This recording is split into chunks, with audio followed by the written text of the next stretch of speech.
Hey, yo, what's good, everybody? It's your boy, Manny, and I'm coming to you live from the Manny J Media headquarters here in Worcester, Massachusetts.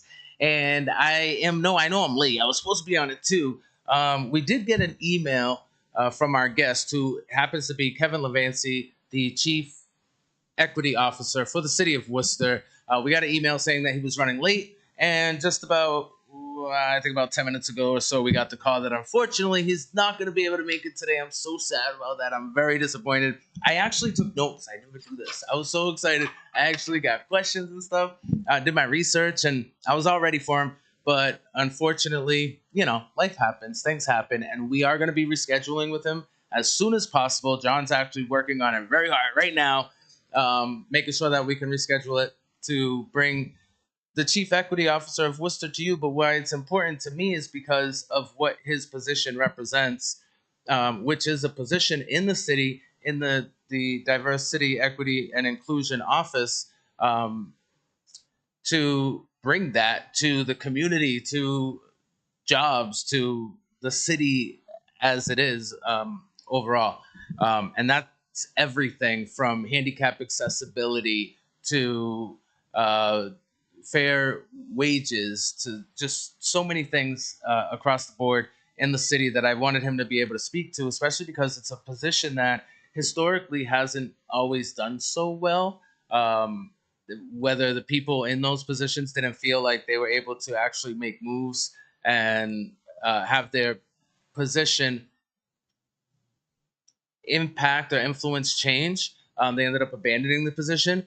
And from my understanding, as a result of not only the 2016 DOJ race dialogues, but also the current Department of Justice. Oh my God, my mind's drawing a blank. The John, help me with the word, man. Just get in here. What did we just do? The Department of Justice. What did they just do? The DOJ, the investigation. The investigation. Thank you. Yes. So as a result of that and the 2016 race dialogues, and just in general, needing the need for a Department of Diversity, Equity, and Inclusion, Kevin Levancy was hired October 28th, I believe. That's right. Of 2024. Welcome. Thank you so much. It's good to see you. Sorry, I was on a little rant there. Thank you for jumping in and joining me. I know, you had a little bit of a different idea about how that was going to go down, but no, that was fun. Was that a pretty fair explanation of what unfortunately happened today? Yeah. We just had a situation where I guess there was a meeting, and also, I think that there's many of I've talked about this a lot over the years, is how things are valued or perceived, and maybe this. Oh, we're gonna go down that road. Yeah, I mean, I'm not. I just is Manny, important to them or not? I think that you are. I think that. You got your haters, right? You got your detractors. Yeah. You got people that are going to go after you. But we've talked about this behind the scenes a ton of times. People are going to, the more success you get, the more they're going to come after you. Yeah. Well, thank you. I appreciate that. And I humbly want to express the fact that while I am disappointed, I also do understand that life happens and things are going on. And I never want to act entitled to anybody coming through. I feel blessed and honored that we have the relationship that we do with people in the city who are willing to come and talk to us and let me ask the questions I do, because generally I try to ask questions that aren't so easy, that aren't just layups, and you help me with that all the time. Thank you so much. I think that you always give me some tough questions. I love it. True, but I also think this is not criticism. I don't want to be critical of the rest of the media, because some of the media doesn't get access. Yeah. Right? But you do, and you use that access to ask questions, real questions that are about what real people are going through. And you can just even see this in the kind of the disparity that we watched over the past week with the snow removal, right? Yeah. That was still atrocious. There's ice everywhere still. Just absolutely. We were skating around just trying to get into the studio today. But you want to know what I saw? You know what I saw? What's that?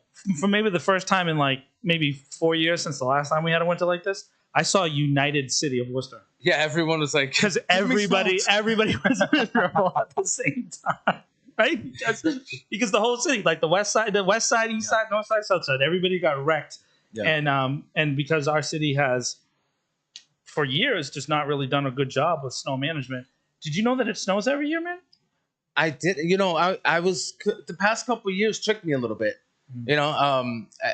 As I get older, I don't always trust my memory, especially with there's a lot going on, Mandela effects and things like that. And I remember when I was a kid, like, do you remember Lincoln Plaza, the snow mounds that would be in there? Like, you can like build ice forts in them or climb King of the Mountain type thing. That was an old school way of doing snow removal back in the day. It was amazing.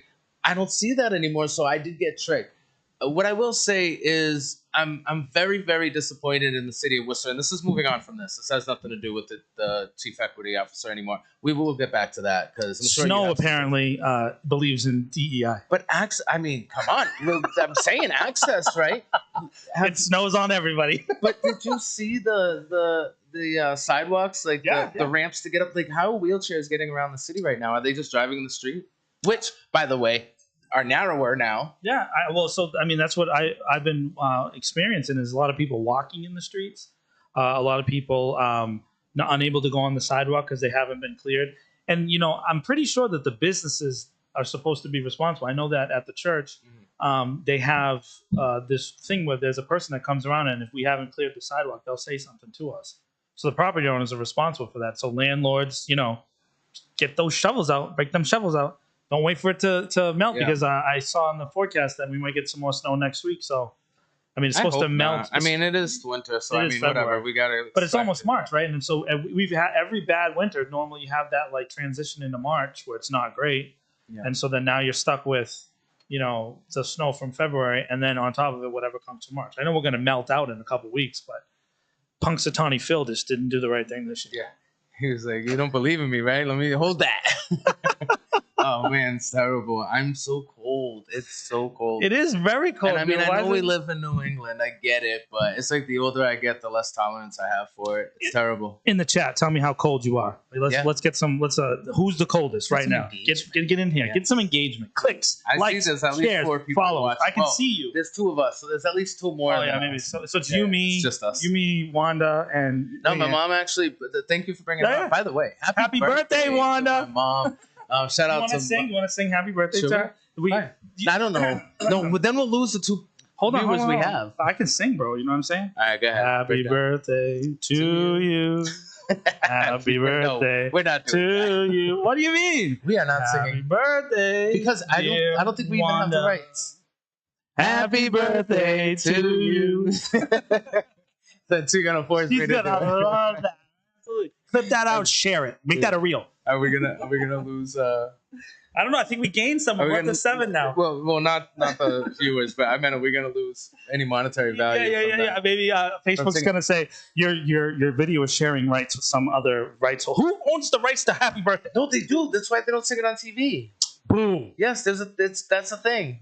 Let's do the. Have you ever noticed that? Can we do the Stevie Wonder version? She likes that version. We're not going to do it, but she does like that version. But happy birthday, Ma. I love you so much. She's awesome.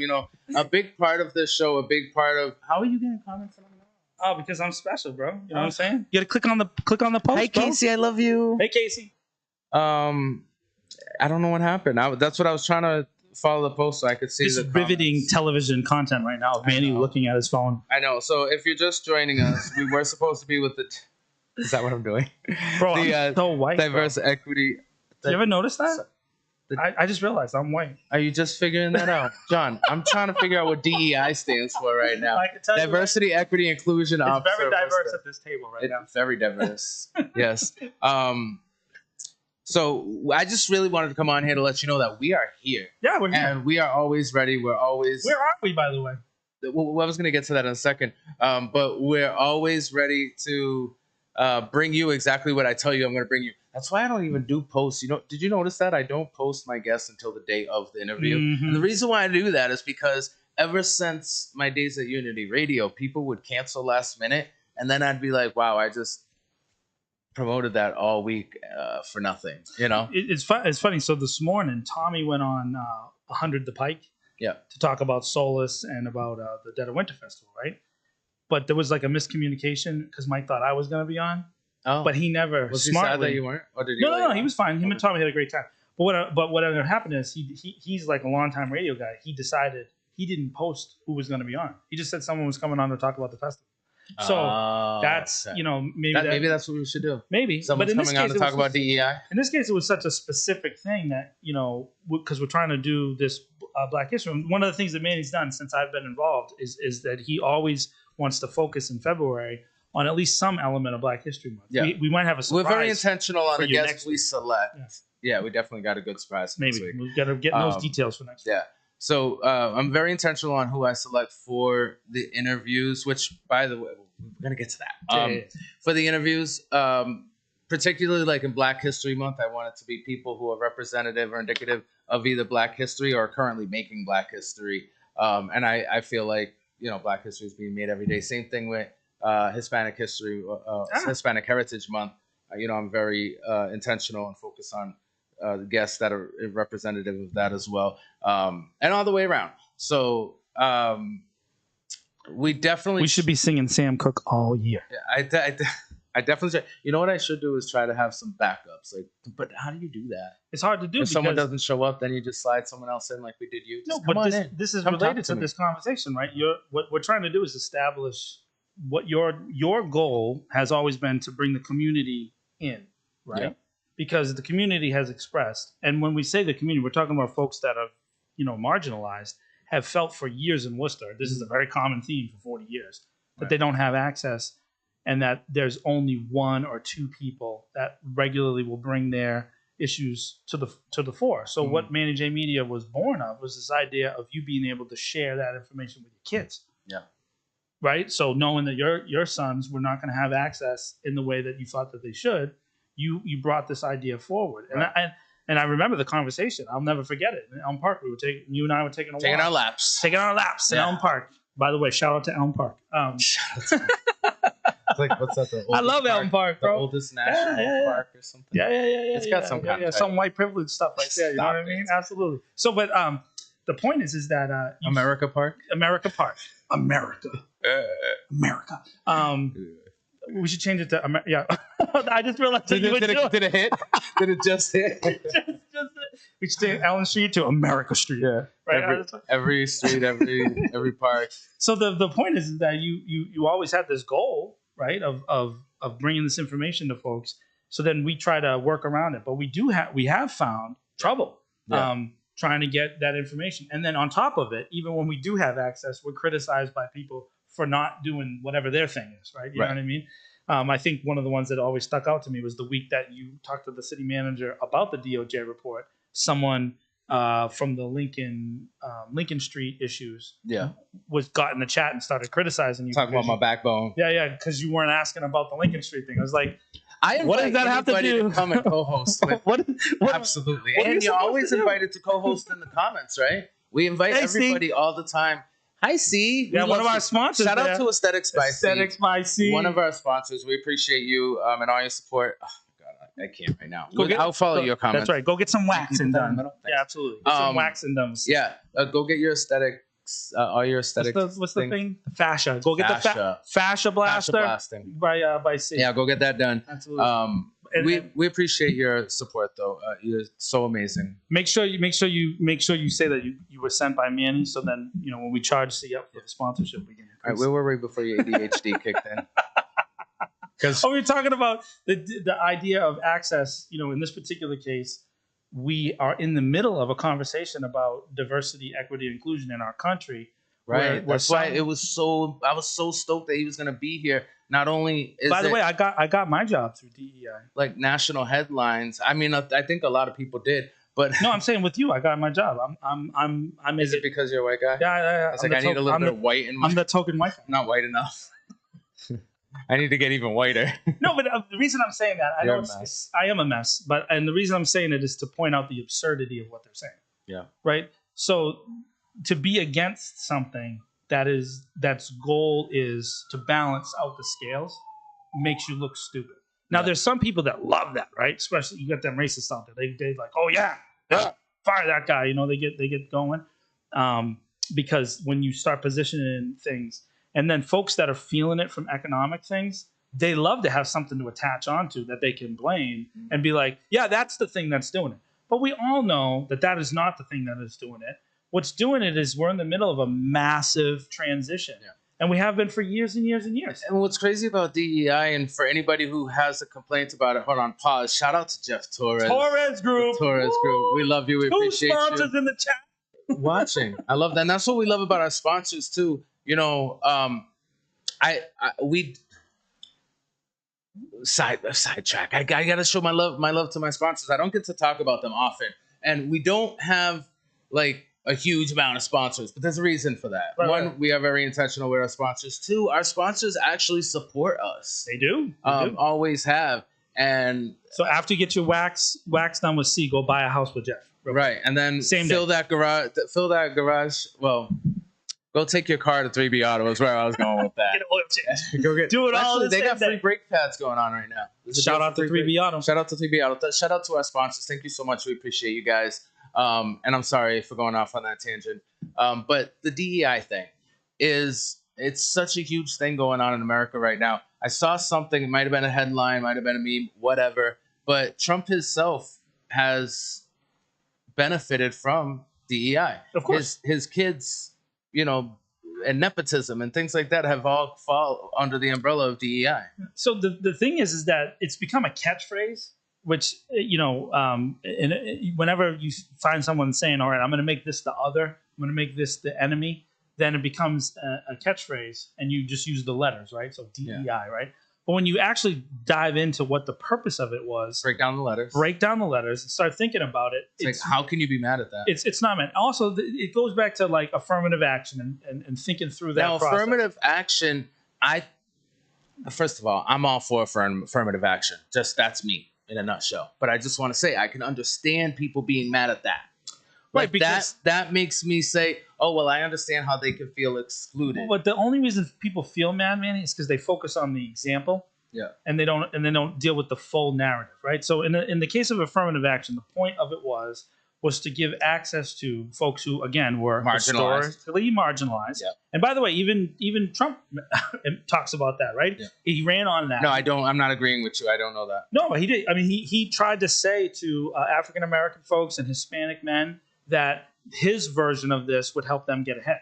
So he's admitting that they're not ahead, right? Right. Think through that logically and understand what he's trying to do. So he's appealing to a group of people hero. And saying, I can help you fix this. And when he says that, he's saying that there's something wrong. So if he's saying there's something wrong, all DEI, the vehicle of DEI, the vehicle of affirmative action was a different version of what he's saying he's doing. Now, I think people would say, I don't really see the results from you. Right, that he's trying to promote. Like I'm trying to promote, and there's a lot of posts that are. What is the sticker shock? What's the post sale mortem? Right, they're starting to really think through this process. But understand what affirmative action was supposed to do was to help, for example, like the lieutenant in the fire department be the first ever black guy, or the first ever Puerto Rican fire lieutenant. Because for the first 150 years of fire departments, at least here in New England, every single person in that position happened to be one group of people. Yeah. Now that's not against the fire department, right? We need the fire department. No, but the individuals within the fire department definitely had a selective based off of. Same thing with the police. Same thing with the Department of Public Works. Same thing with the city council. What happened the other day when you were interviewing Christian? So you when you were interviewing Christian, he's the second ever African American man as a city councilor in Worcester's history. Since then, the last person before him was in like 1930. Yeah, I think I actually have that note right here. Right, so when you think about that the whole 1936. 1936. He's the first Black American man to serve since 1936. And then only the second Black man. Right. And then Stacey Luster was in between. Shout out to Stacey Luster, and I think there was one other, right? I think there was one other that he had mentioned. So think about that. But only the first Black vice chair, Black period, not man or woman vice chair. So in almost 100 years, in the city of Worcester, which has historically been an area where folks are poor, right? Where folks are struggling, gritty, working class cities, right? This is a place where it's a traditional urban setting. We have folks that happen to look different than each other. You have African Americans, you have Hispanic Americans, you have a huge Puerto Rican population, people from Ghana, Vietnam, Cambodia, people from El Salvador, people from the Dominican Republic. Yeah. And why is that? Because jobs, right? We understand that. This is not like, we're not talking about a grand conspiracy here. Worcester was always a place where people could get work. Right. And it's a factory town. And what kind of work did they get? Well, the hard stuff. Yeah, the stuff nobody else wanted to do. No one else wanted to do that, but also was freaking hard. But and the people. I'll tell you, when my son's mom first came here, she worked in a kitchen. Well, I don't want to say where it was because it doesn't matter. But this kitchen, it was for a medical facility. Yeah. And the kitchen had no air conditioning. Like, it was brutal, especially in the summer. I mean, and I would imagine even in the winter, because it's an old facility, that it wasn't very comfortable either. But the point is, nobody wanted to do that job because of how the working conditions were, and that's what it was. A lot of those jobs were open, right? Because no one wanted them, which is why when immigrants came on a work visa or what have you, they take those jobs. Right. And so they can get themselves to a situation which is very, very, very expensive. It takes a lot of time and a lot of like loopholes that you got to jump through and everything to become a legal American citizen. Right, it does. I think it took my son's mom like at least I want to say at least 10 years. It was a while. So in that 100-year period, only 4 people were represented to represent a group of folks that have been here for more than 100 years. If you really just stop for 1 second, Worcester is one of the cities in New England that has had a large African American population post Civil War. That's just a fact. Yeah. Right? And we know that. We understand that. We recognize that to be true. But in 100 years, there's only been 4 people from that community that were elected. That's weird. Now I understand. Is it though? Well, okay. So or is it the American way? Let's get into that. Let's get into the details. You were talking about tokenism earlier. You're my token white guy. It often feels that municipalities, governments, what have you, across the board, they are inclusive just to say that they're inclusive, not because they actually want to be inclusive. Does that make sense? It's a panacea. It's like, yeah, man, it's great that you're doing well. Yeah. But it's not, and then not inviting you into the process. One thing, and this is still on the DEI spectrum, that I don't understand is running for office or politics, where it's a lot of money. And it's almost, it feels like it's designed that way to keep certain individuals out. We literally, me and Tom on Tom's show on Sunday, we talked about that idea that basically the only people that can have access to running for city council are folks that have a separate full-time job or separate income. I would say in a business. I would say and that job is flexible enough to allow them to get back to the city or to be available at City Hall 5, 6, 7 o'clock tonight, because all the committee meetings usually happen between 5 and 6, and then the bigger meetings happen between, starting at 6 o'clock, right? So that's not the nature of our reality for the past 40 years. We know that we live in a second shift and a third shift economy, right? So we in fact, one of the things that I saw in the snow, we were just talking about the snow, was Home Depot wasn't open past 10 o'clock a couple nights, right? Because who wants to work at Home Depot at 10 o'clock at night? I don't want to do that. So there's only like a 2-shift situation there. And so that's part of what the like limiting factors are on keeping people from having access to those positions. But let's talk about, for a second, the opposition's argument against. Because I like to start sometimes thinking about what the person is going to say on the other side and try to anticipate their argument. So what they're going to say is, well, African-American people don't vote. They just say that like as a blanket statement. They don't vote. They don't turn out to vote. Which is clearly not true. Well, very interesting, because we just were in an election where African-American voter totals were really important, especially in certain situations. How did those folks, and I'm saying whether they voted for Trump or Vice President Harris, what matters is engagement, energy, investment. That's what matters. And in this particular case, what are we talking about? Well, how do you get engagement in modern politics? Oh yeah, sorry, I thought it was a trick question. Filthy I'm like, lucre. You got to get that. You got to get them greenbacks going. You got to roll that money in there. But also, that's how you get it done. I don't know, the Electoral College we got a real problem with. Sure. Because if you look at that map, a lot of the states, well, first of all, it looks like a lot of the states like New York, Massachusetts, Connecticut, California, where there's large concentrations of BIPOC people, their worth is so low.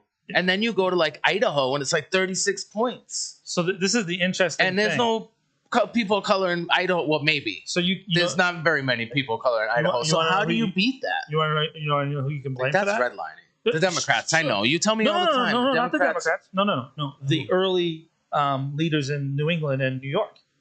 Because what they were doing was, as new states were coming in, they wanted to make sure that they could keep the power. It's always about power and control. Yeah, but how? If like New York's only worth like 6 points.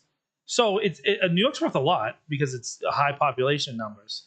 But they wanted to keep it the 2 senators, right, so that they could maintain the same power. Because what they saw was, and what we all see, even to this day, is what's happening in our country as far as where people are living.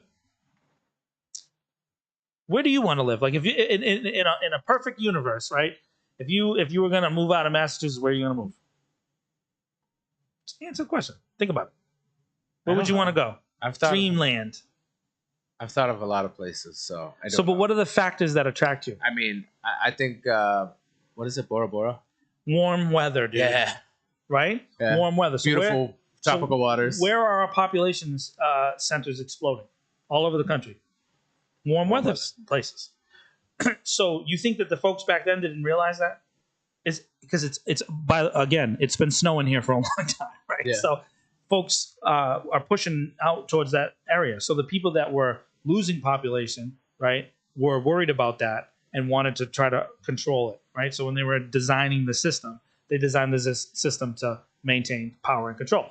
But when you do things like that, you don't anticipate the next maniac that's coming down the line. Yeah. Right? Just like some of the powers that we're seeing exhibited right now that we don't like, we had presidents only in the last few terms that we did like who used those same powers. But because we liked them. Yeah, but it's how you use it. Oh, 100%. But that's the problem. When you're using it to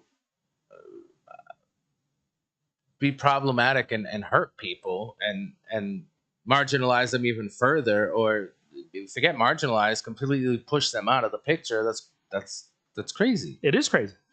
But the thing is that they still put the tool on the table. They made the tool available. When you make the tool available, you also have to anticipate who's going to come along and use that tool. And how they're going to use it. And how they're going to use it. You have to think about those things. That's hard to do. So now, like, we see these checks and balances things. We see these arguments that are taking place. And some of these arguments are arguments that were fundamentally established core principles by our founding fathers, some odd 100 years ago, that we just listened to arguments in court saying that we should return to those values. But now we're going to undermine those values? Doesn't make a lot of sense, right? So what I start to think about is how are they going to approach this argument? How are they going to tell you, well, this is wrong? So we talked about the fact that they will say African Americans don't vote. That's not our fault. But what they won't say is, why don't they vote? Why? Well, I mean, there's a lot of reasons why they don't vote, but they do. First of all, they do vote. They do, but let's say there are certain. What's keeping them from maybe expressing themselves to the highest level? Well, they don't feel like it matters to them. Well, one, they don't see people that look like them. Oh, I mean, I that's an element. I feel like that's changing a lot. I mean, I don't see any red-bearded dudes, right? So, like, if Tommy Dwyer wants to run for city council, I might get excited. Yeah. But because I don't see. I mean, I feel like that is changing a lot. I feel like there's a lot more representation in the last election cycle here in Worcester. There was a large representation of different people, communities of color, who ran. But not just that, like different perspectives. Like Rob Bellata is a handicapped man, who I think is an amazing leader. And maybe you might not agree with everything that he has to say, but if you live in District 2, you really should get to know that man, because he is running for District 2, but just his perspective alone. Yeah, he definitely brings a whole different approach. In District 4, we had what, 6 people running in District 4. You know, I think it was Ted Costas, Maria Montano. It was a few. Who was the older lady from the housing association? Don't do this to me, John. I don't remember names when you're sitting in front of me. Maureen Schwab. You're good. Yeah. Oh boy, damn, that's why they pay me the big bucks. Yeah, you're good. Yeah, that's why we pay. Yeah. My big Manny J Media. Yeah, that's where all our sponsorship right there. But so then Katya, and then Louis Ojeda, right? So think about the diversity just in that field. Oh look, my mom just popped on. Happy birthday! Happy birthday! You want to go back in the thing? You'll see we sang to you. Well, I struggled because I didn't want to. He harmonized with me. It was nice. I did. Plus, he just got the fresh lineup, so it looked fire. It looked fire. No, I love you again. Happy birthday! Thank you for your comment. She commented on the new set. Let's talk about that real quick. Yeah. Sorry to interrupt. I know you were on a roll there. But yes, we are on a new set. That's right. And I'm very proud to. I'm not going to announce everything yet because we do have to wait for a specific date before we make the full blown announcement. Right. How much can we say? I mean, you can say that. You came up. I've definitely come up. I'm no longer in a basement. That's what you trying to say, bro? Because I'm still in a basement. I literally came up because I'm not in a basement. Disrespecting me? Not disrespecting you. You see that live? You see the disrespect I put up with live? I'm just saying. Wanda, talk to your boy. I went from a basement studio to now. Shout out to Elizabeth Cruz. Oh, from Punta Cana. Speaking of which, Elizabeth Cruz might know where we are. Yeah, Elizabeth Cruz definitely knows where we are. Yeah. Don't tell too much. I'm very, very, very excited to announce. I need to confirm exactly when we can announce what we can announce. But I am in a very beautiful space. And it is amazing here. This behind me is actually real. I mean, yes, it's real fabric, but behind that is a real window. Yes. And that window, can I say where it goes? Yeah. Goes out to. I wonder if we like just show it for a second. I don't know what it's gonna do to the camera. Yeah, it's probably gonna blur it all out. Go straight to like, yes, Ma, you're right. Unity Radio was a basement too. That's right. Everybody starts in the basement somewhere. Yeah. Anyway, out that window is Highland Street, and it's right at the Salisbury Mansion area. Am I giving too much away? There's a mansion nearby us. Yeah. That I had to literally just said it. Which is beautiful, and it's an amazing view out there, and I love I don't know, we kind of set this up because we were gonna set up our old set in here, and then John was like, Manny, come look at this, and he made me go over to the computer, and I saw how that looked with the light coming through, and it just was cool, so I loved it, and yes, this is our new set. We're very excited. We have some major announcements coming up very soon, like within a couple weeks soon. I want to say after March 1st. Yeah. Soon. Yeah, real soon. Probably next week. We'll start doing some announcements next week. Probably. Yeah. We got a lot going on. We do have a lot going on, but it's exciting stuff. And you've worked really, really hard. Yes. Thank you. I try. So we've worked very hard. Sure. Me a lot. So, but it's not about me right now. This is the Manny J Media Show, not the John Show. Is this the Manny J Media Show? That's right. That's what this is. Okay. Absolutely. So this is the Manny J Media Network, right? It doesn't matter about me. And but what you have to recognize is this opportunity right now is because of how hard you worked. The folks that were working together with you see the value that you bring and what you're trying to do. And hopefully eventually the city will do the same thing. They'll start to recognize what Manny's doing. And I hope that the city recognizes that I will fight for Manny. Stop it. Until the end of the earth. And I'm annoying. Ask him. Ask him. No, let's put him on the spot. Am I annoying? You're very annoying. You know what you're like? You're like what's the guy? The Dr. Jekyll, Mr. Hyde. Vote on my annoyance in the chat, please. This is Dr. Jekyll. He's great. He's funny. He's amazing. But you say something bad about me and get ready to meet Mr. Hyde. I don't know what it is about me. It's I'll defend all my people. I love it. I'm very what do you call it? I appreciate it. I'm so appreciative of how much you got my back and how much you go to bat. That said, I'm annoying. I love you. Yeah, and that's what I love about Yvette. She's real. But anyway, you know, you have my back all the time. But sometimes I would like you not to get yourself in a situation that might end you back up in a. No, I'm talk about a throwback. I'm going to throw you back somewhere. I'm furry. Calm down. and I'm direct, and so yeah, I can be very Wait. direct. No more towing at Hooper Street. What does that mean? No more towing. Yeah, we're gonna try to get rid of the So towing. wait, listen. No, actually, what happened was my mom was just actually with Rosa Jimenez, Gino. which she they were advocating for or against predatory towing practices in poor Boulevard, neighborhoods. Patriot towing. Yes, Seriously. Boulevard. Seriously. Yes, and not just in the neighborhoods. Like you were talking about Great Brook Valley, the scattered housing authority sites. But because housing authority has a contract with Boulevard, but it's not just there; it's everywhere. To be honest with you, Manny, this is something I mean, that, speaking of one of the times I got really angry, there was a time where I went to Burger King in Kelly Square and Patriots Towing. If you go look up my review of them, still to this day. Bro, I think they have a contract with Burger King. But right? The problem is I was a customer. Yeah. And they just indiscriminately were putting their things under, and I literally stood on the plate. I remember you telling me and I screamed and yelled until they stopped. Yeah. And so now the thing is though I was willing to stand up for myself in that particular situation. How about someone who maybe doesn't speak English or struggles with English, or a woman in a situation like that, or a younger person who doesn't understand their rights? Someone with their tow truck just pulls up and slides the plates underneath, right? And all of a sudden you're under this duress, this threat. Well, I mean, if you can't get your car back unless you pay him money. Yeah, and that should not be legal. We actually went through that. My uncle was coming and he was visiting, and where we lived, there's only 5. I'm getting distracted by the comments. There was only 5 spots at the time. And across from those 5 spots were more spots that were always empty. Right. Like everybody in the neighborhood had their parking spot. These spots are always empty. So my uncle parked in one of those spots over by the visitor spots that were already full. Okay, right. With me? And then we were just chilling in the house. They were getting ready to go, and they saw their car on a tow truck.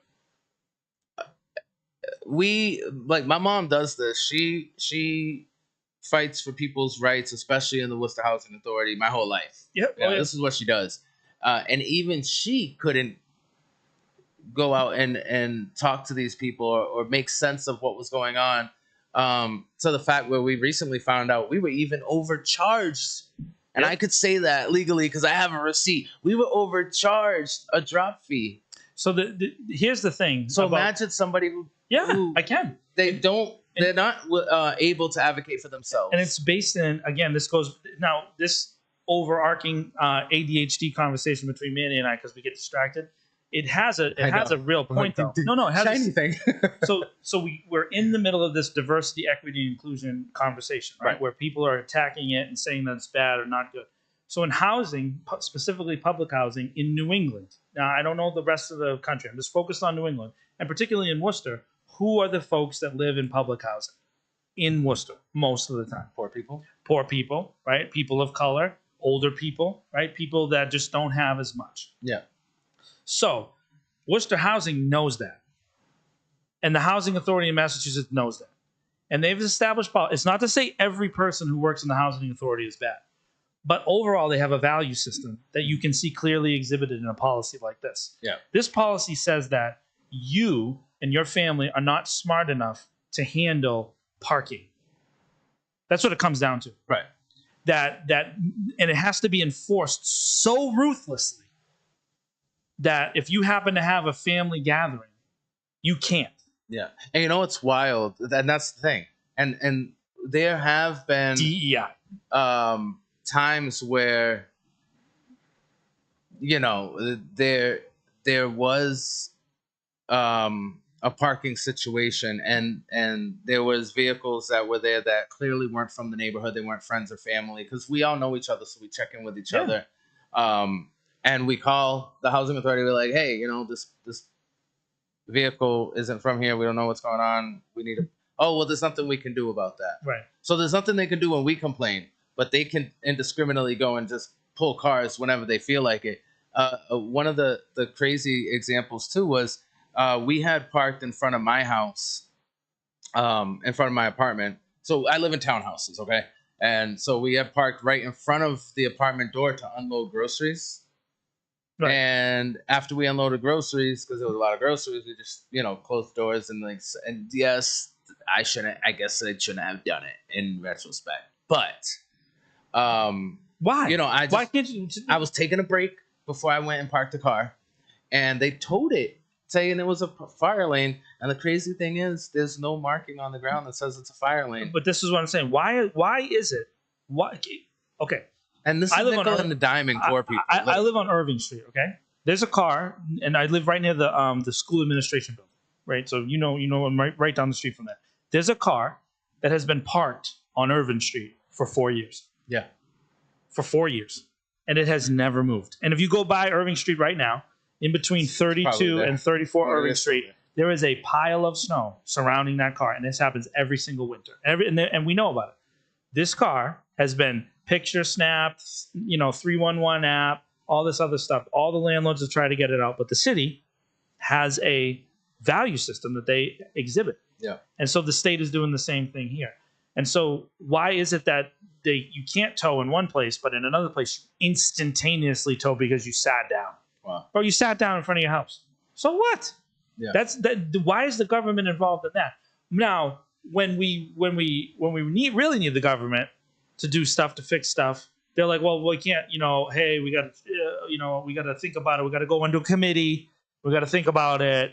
We got to look at it. We can't do it this way. And Rule 11 CB-32 prevents me from really looking at it. So I'm sorry, I don't know what to tell you. It's out of my hands. But if you park your car for 15 seconds in front of your house because you live in public housing, we're towing that thing. Right. We're towing. How do they even know? And then it costs what is someone? What is it, like $200 to get it back? Yeah, but how did they even know? Yeah. There was someone watching you? And the thing is, we have a housing authority sticker on our car, so it's not even we didn't belong there. And they couldn't have come up to you and go knock on the door and be like, hey, your license plate is registered. No, because then they can't get that money. And so that's what I'm talking about. These are the kind of But policies. I will say this. I've been watching the comments, and it looks like the Worcester Housing Authority is disappointed in what's been happening, and they are going to be reimbursing us, is what my mom says. Who us means, I don't know, because I know that they went. How can they say that? But I'm really excited that your mom is pushing and that group is pushing to get something. It's really important to advocate for yourself. But if things like this happen, go to your board meetings and let them know this was wrong and we need change. But saying you're disappointed is not enough. You're telling me you didn't know that the contract was like that? You didn't read it? Right. That's what bothers me. I don't like public officials because now they're caught, right? Because people online are like, this is bad. And so then they're caught. Yeah. And now they have to do something back to fix it, right? But they don't get to say they're disappointed. No. You did this. You should be held accountable. Right? And that's the real tough part that we need to deal with, because that person, frankly, who signed that contract should not have a job. Yeah. I'm sorry, that's a fireable so predatory. Especially when, not to be funny, like I said, to get your car back once it's towed is what, like $200 at least. I know rent is a third of your income when you're living in Worcester Housing Authority. Yeah. And for a lot of people, $200 is like a month rent. And who has a month of rent to get your car out of impound? That's crazy. Again, the way that policies are developed always seems to be that the poor folks have the most impact and the hardest time getting help. Yeah. But when the folks on, and I saw this, go look at Worcester Political Dialogue, Seven Hills Political Exchange, some of these Worcester-based politics, what's happening in Worcester, those things on Facebook. Go look at the people complaining about the snow, and then go look when the West Side started complaining about the snow. You will see multiple at-large city councilors engaging with those constituents. Well, yeah, I mean, that's when I saw the sand was all of a sudden available. All of a sudden, the sand was available. Which they should have told us about the sand before the storm. So what I'm seeing, I can literally see it live.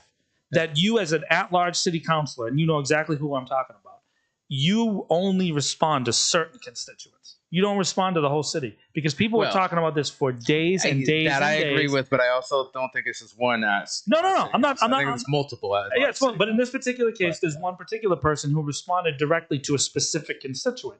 That specific constituent happens to own a business in the city, happens to be a significant property owner, and all of a sudden you see the city councilor come on board. So what I'm saying is, the city councilors are watching this stuff. They're reading, but they're picking and choosing what things are valued, right? So if you're going to have a value system, you can't criticize then when someone else says, well, I would like to establish a different set of values. Yeah, that's interesting that you bring that up too, because it is. We're pivoting again. Pivot. Now we're into pivot. the city council and values. But a big thing has just happened, and it does seem like what you're saying is, once we express our concerns for our values, like that's kind of where we leave it. We don't engage in everyone's problems, everyone's issues, and value everyone, especially when you're an at-large counselor. I mean, at-large to me says you value everyone in the city, and you're representing everyone in the city, even if we don't always like you. It's your job, right? Whether you agree with them or not, to represent everyone as an at-large counselor. So if you're not, shout out to my man Kevin. Kevin always coming through, buddy. With the sparkly thing. So my ADHD was like, whoa. What? And it made a noise. Went ding. Yeah, go check out and follow Mr. Munchies on Facebook. Come see him at the Dead of Winter Festival. That's Come right. buy his stuff at the Dead of Winter Festival. He will be there. We're going to talk about that in a second too. But it's a bit concerning that, and it's not just one counselor, by the way. I don't want this to feel like I'm singling anyone out. I've noticed for each one, I know there's very limited at-large counselors, so it's kind of hard to like not point anyone out individually, but that they're only concerned about their thing, and then when it comes to other people's thing, they don't want any part of it. And it's like, where is the let's talk about compromise? Let's talk about it. See, here's where we have to start holding people accountable. Hold people directly accountable. So in the last 4 election cycles, you and I have been involved in every single debate. We've tried to talk to people. How is it that we hosted a bunch of people at the Village, right, over the years? Shout out to the Village, Worcester, 4 King Street. How is it that in those 8 cycles, that of the candidates for at-large city council, the candidates and the incumbents, right, only the folks who lost came to the Village? Yeah, that's wild. And you know what I'm saying, right? Yeah. So and then at the same time, you will hear from almost every single one of the at-large, not everyone, right? Because Christian has advocated a different position, but many of the at-large councilors say, well, why should I go to King Street? Because they don't vote. Yeah. So what they're telling you is, I'm going to spend my time and my energy only going to the place where I know people are going to support me. And so in that specific situation, what does that mean? They're going to people that they know have the same values as them, and they're avoiding people that they don't know for sure, but may have different values or a different opinion than them. And so what they're doing is they complain about echo chambers, but then they live in one. It blows my mind. Like, why are we sitting around like literally talking to each other when we already know what it is? So we need to By the way, when expand and engage outwardly, when not you inward. truly look at the United States of America, when you truly look at us and just take just one step back for a second, our significant issues that we disagree upon politically is really only a handful, right?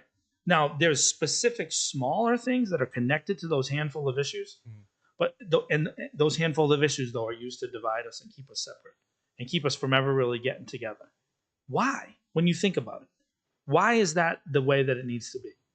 If you really think about it, because in other places in the world, it's not the same. I mean, I don't think it needs to be that way.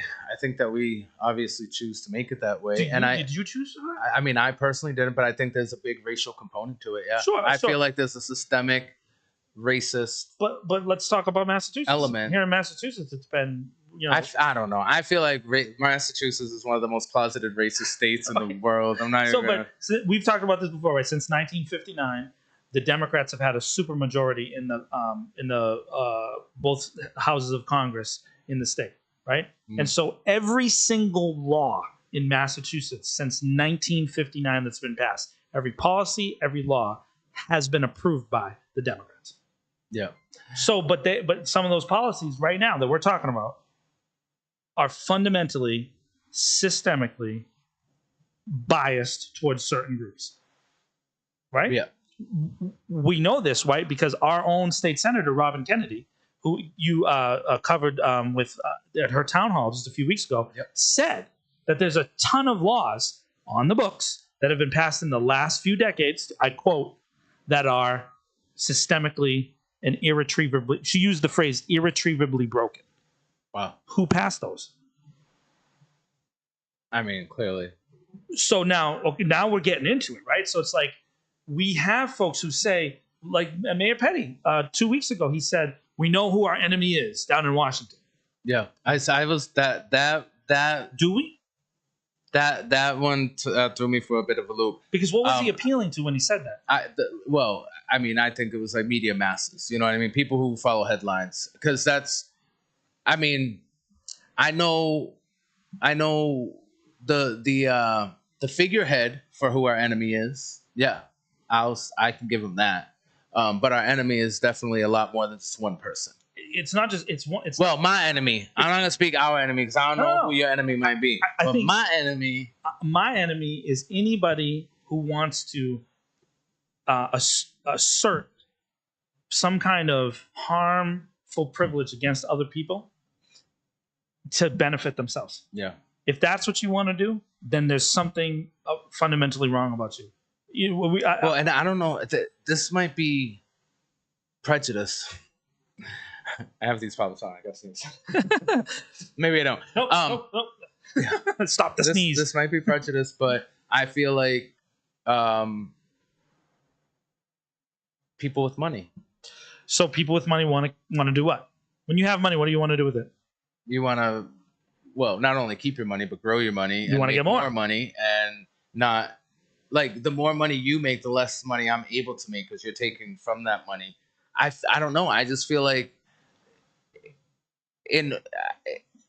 I thought a long time ago when I started at Unity Radio, really, I thought, and maybe I'm wrong, and I think you might have even told me I'm wrong on this, and we're gonna figure it out, which is why Manny Media is an LLC. But I always thought that you have two paths in life. You can either go like, the Mother Teresa community route and be broke, right? Because she wasn't a very rich lady, right? Right.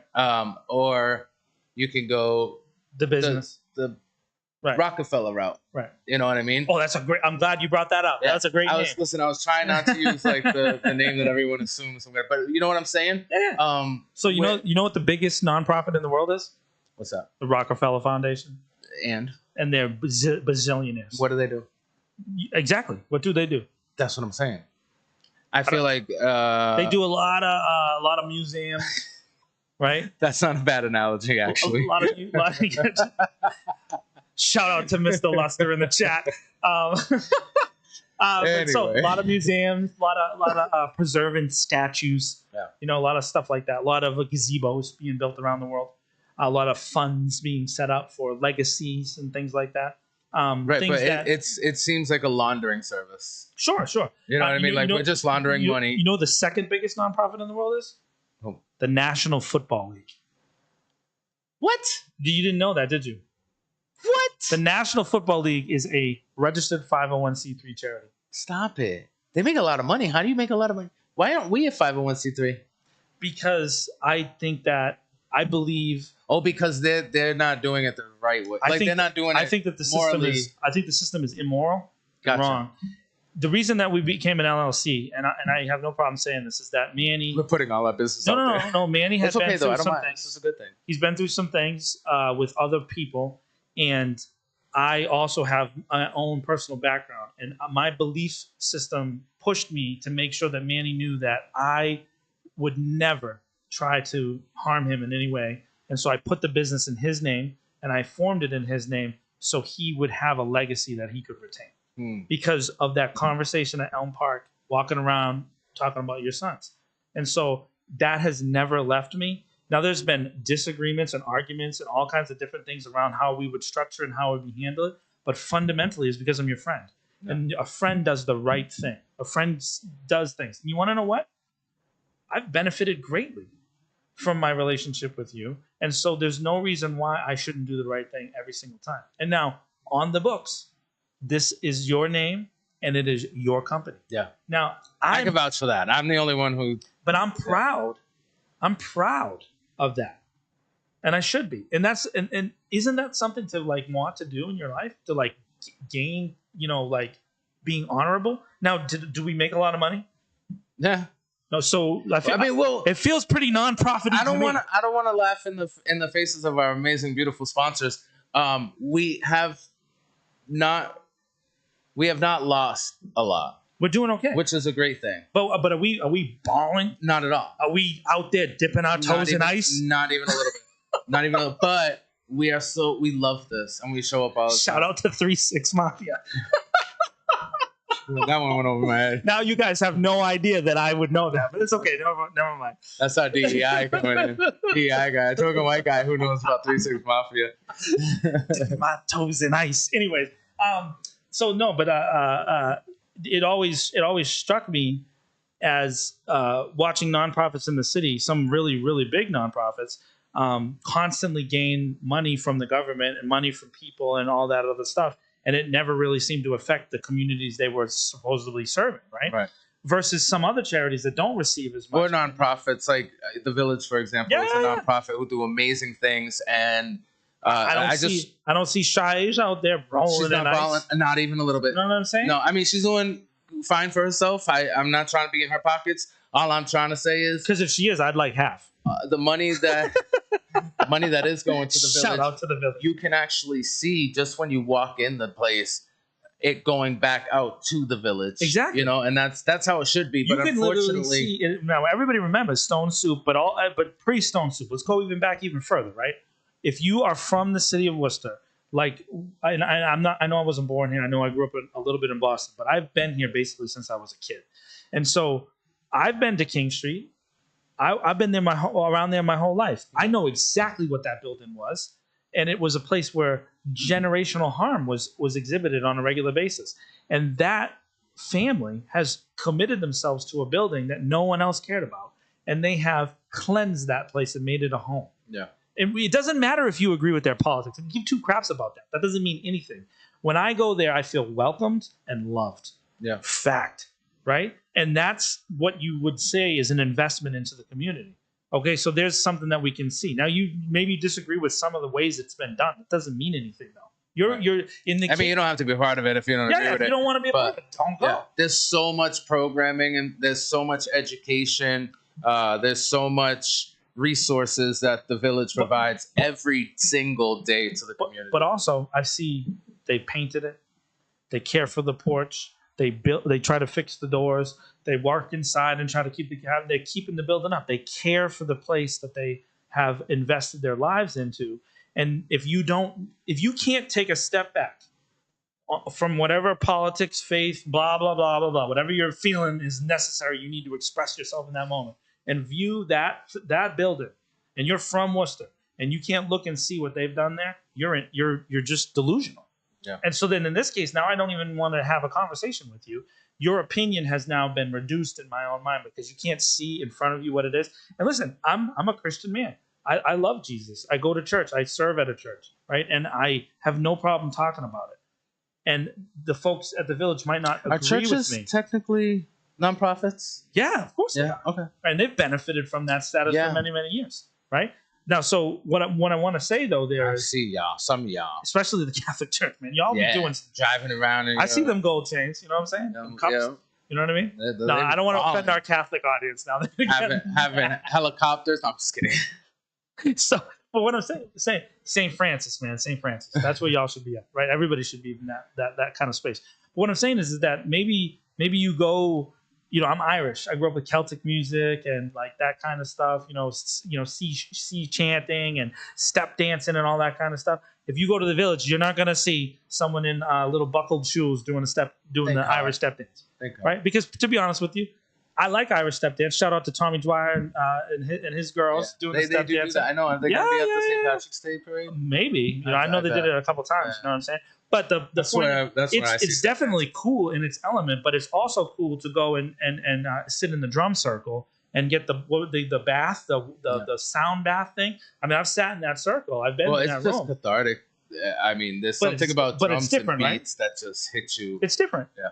So what's wrong? By the way, every Tuesday at the Village, you could be part of their free drum circle. Go check out the drum circle. It's amazing. Yeah. And so, but that's what I'm saying though. Like if you sit there and experience that, what's wrong with that? So, but the difference is that we see the pushback against certain things it never acknowledges the value that's being given on this other side. It'll talk about any detriments that they may or may not see, but it never acknowledges value. And that's where I find myself, disconnecting from maybe someone that I would traditionally be associated with.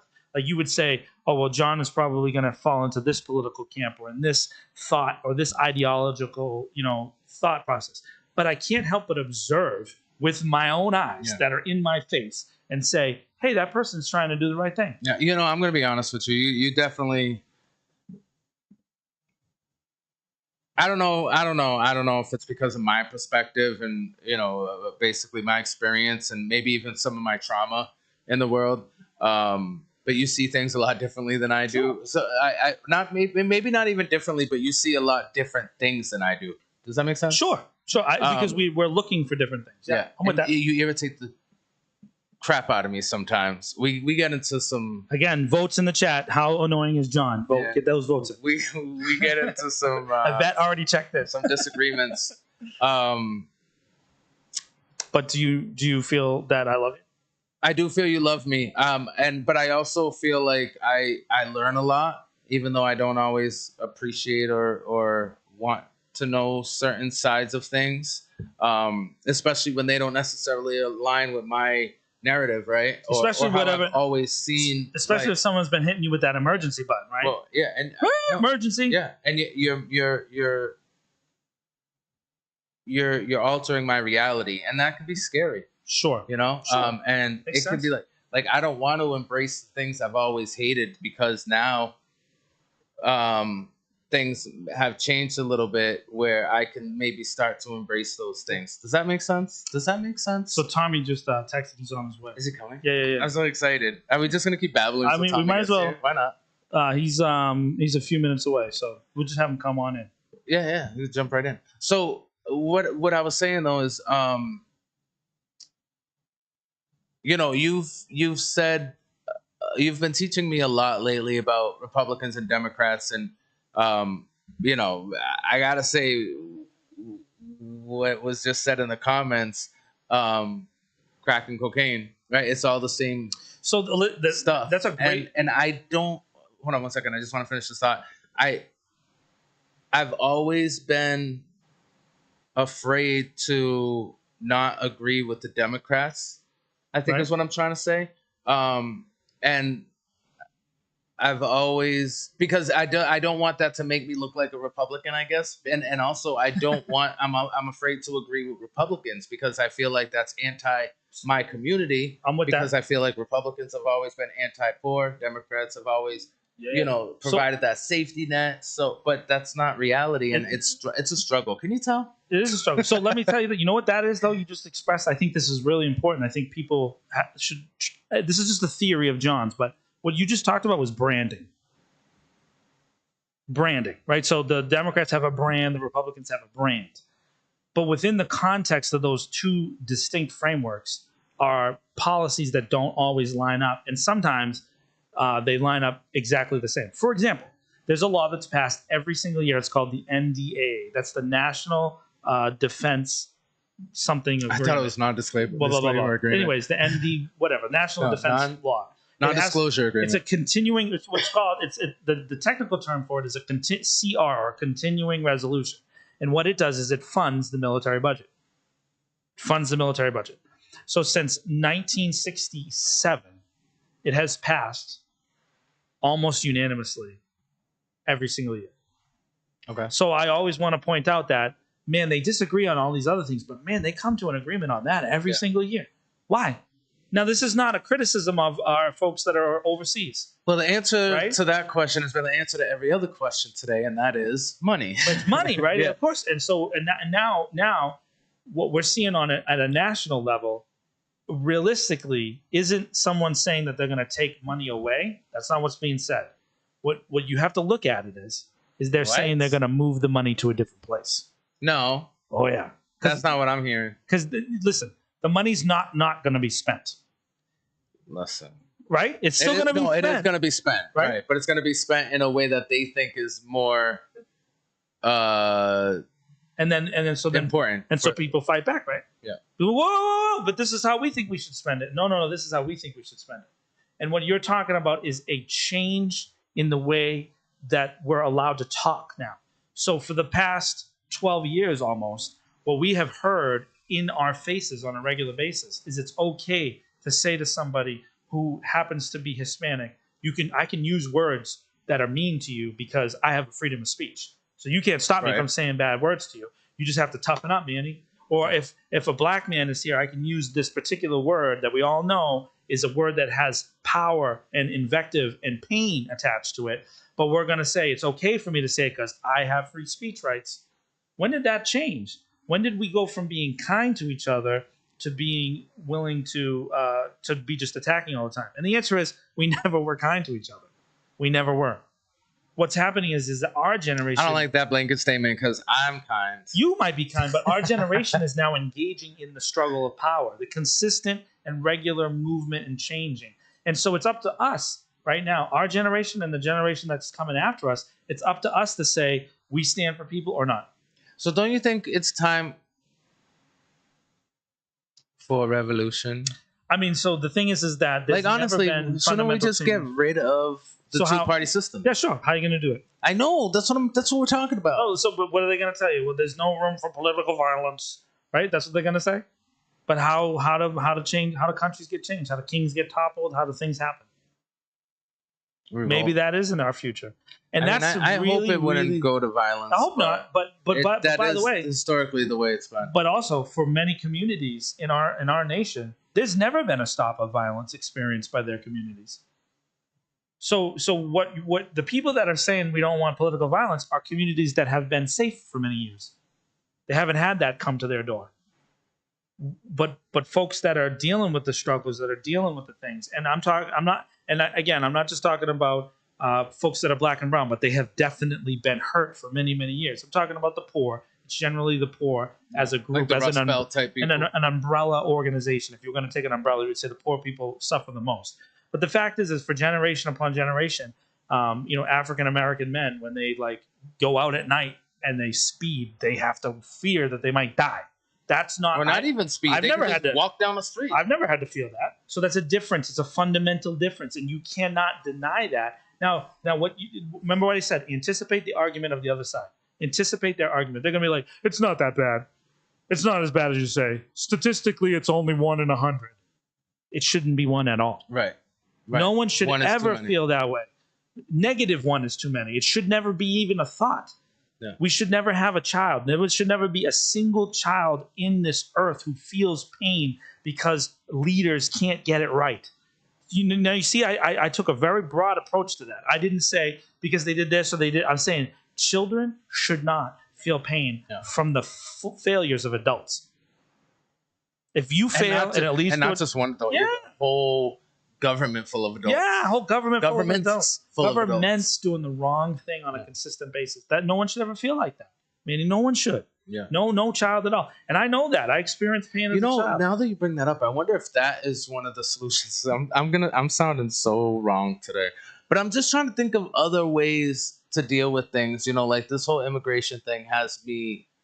It blows my mind. It really pisses me off, to be completely honest with you, because every single one of us are children of immigrants, right? Except maybe the unfortunately few that are left that are indigenous to this country or to this land. Meaning the entirety of the Americas.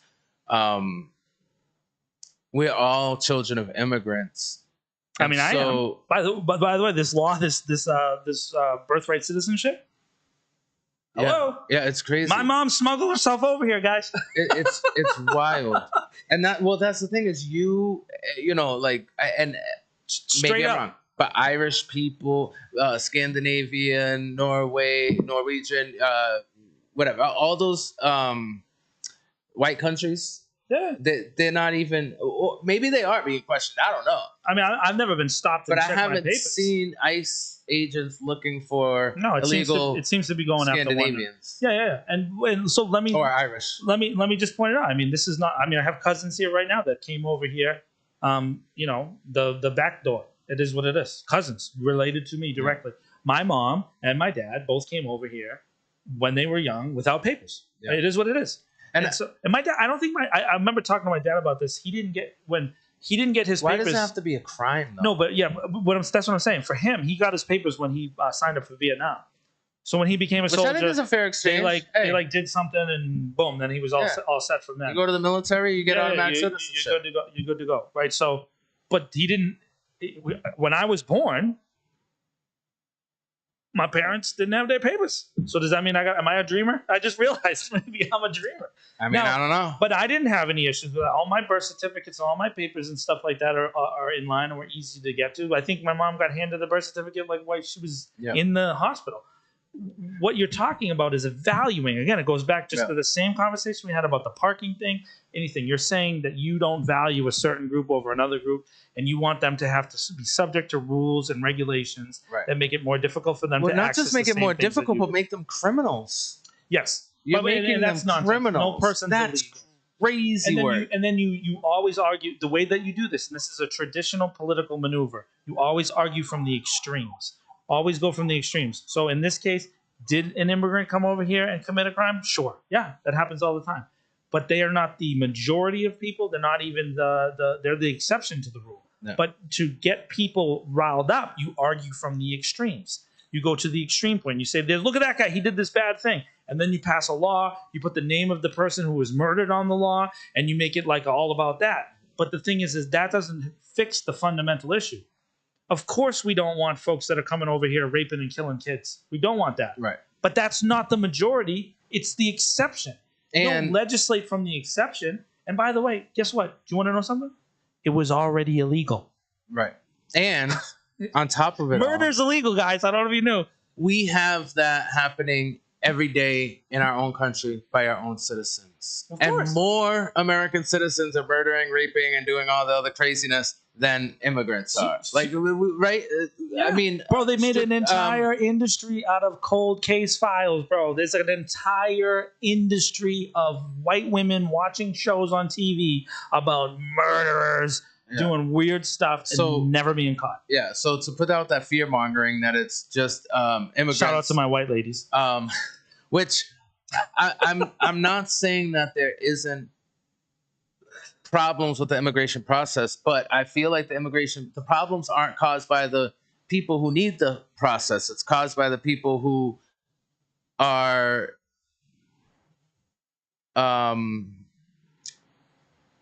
implementing the process. Yes.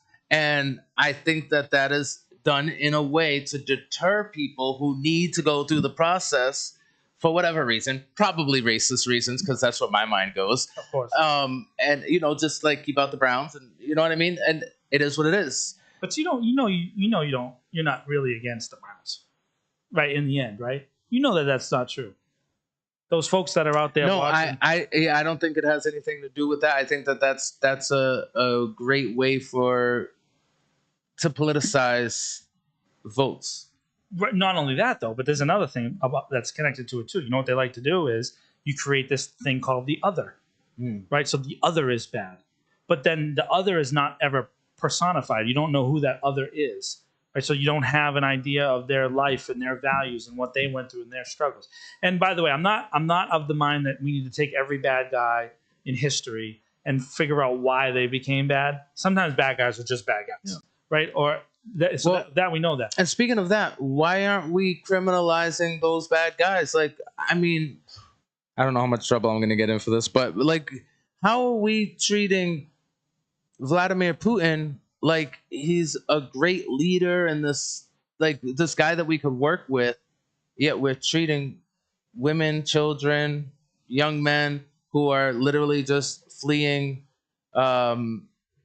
whatever government that they're coming from that happens to be oppressing them.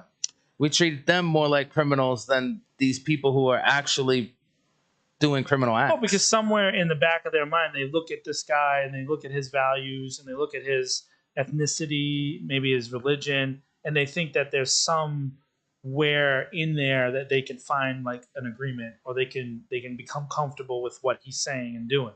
And since then they don't want to make the additional step of learning the language or learning the culture or learning the ethnicity of the folk that look different than them and sound different than them. They just assume that they have a fundamental difference. But the fact is that That's not true. That's not true. The vast majority of Hispanics that come into the United States through the southern border, the vast, vast majority are usually Pentecostal, Baptist, Catholic, right?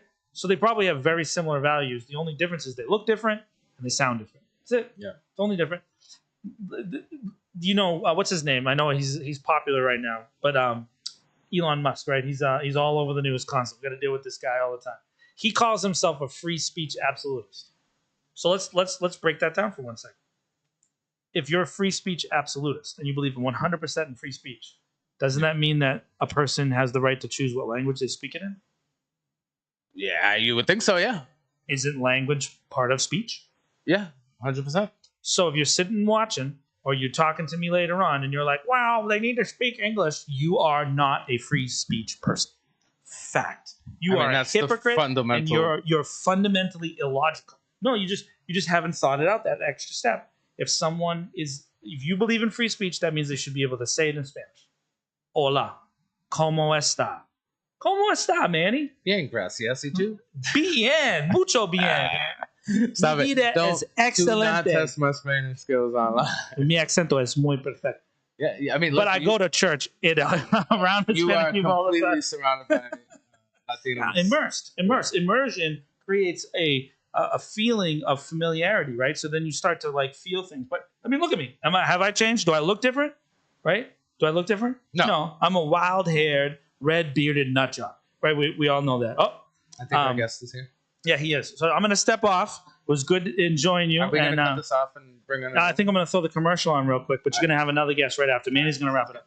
Anyway, yeah, thank you guys for joining us while we just babbled this whole time. It was better than not doing anything at all. I didn't want to just not be on live with our guests, not being able to make it today, because I really do value our community and everything that you guys do and everything that you bring to Manny J Media and making this the platform where we are able to follow through with our community-delivered approach to everything that we do here at the Manny J Media headquarters. We are going to take a quick break. I want to show some little bit more love to our sponsor. So, John, go ahead and take that away right now.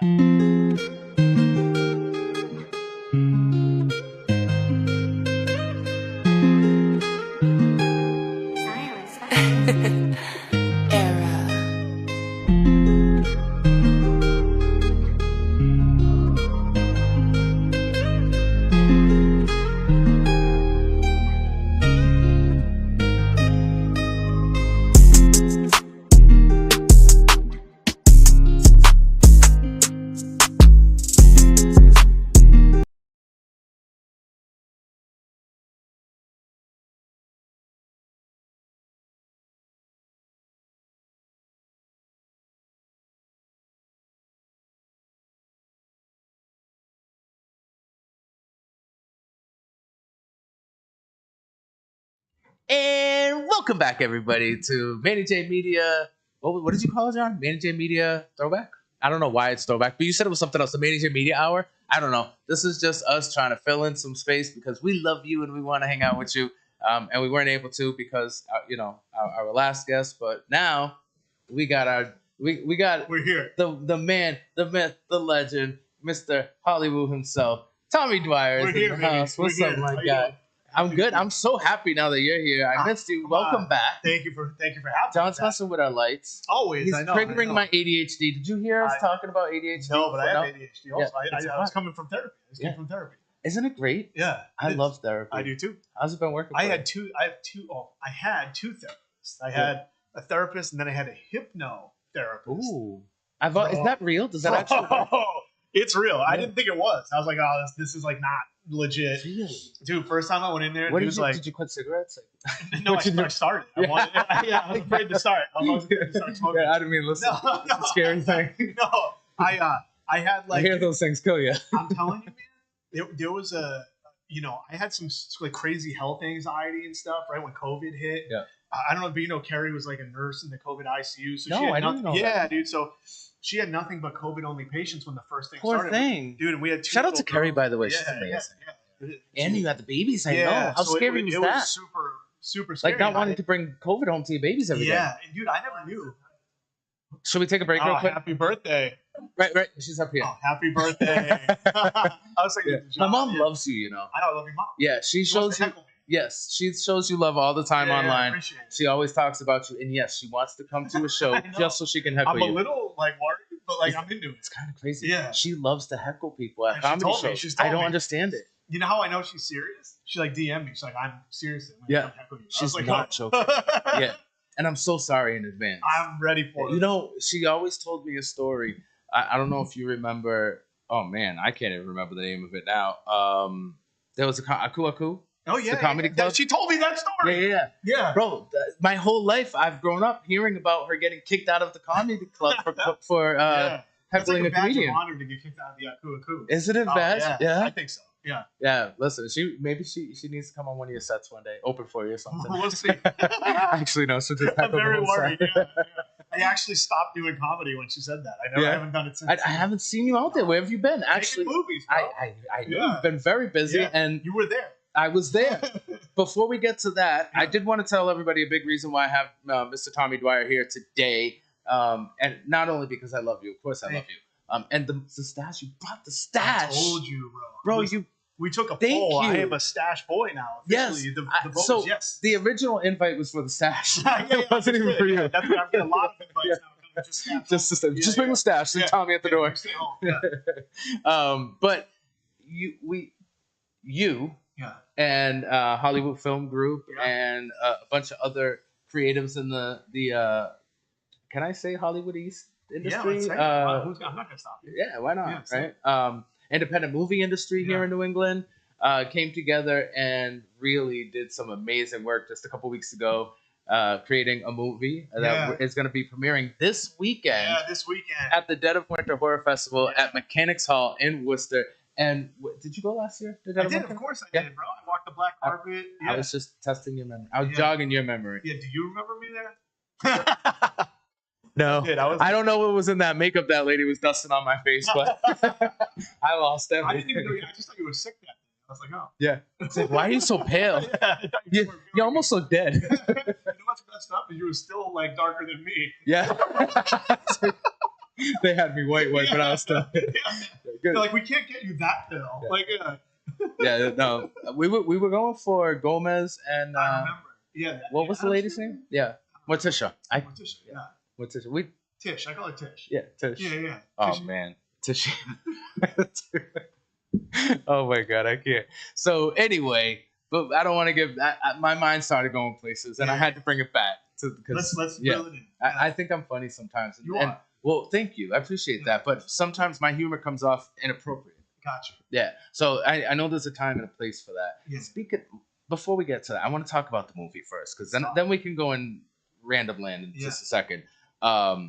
But this weekend, Saturday and Sunday, it's 2 days now. Which is crazy. Yeah, it's expanded. Yeah. And I know, how many movies did we have last year, John? Last year, how many movies did we have?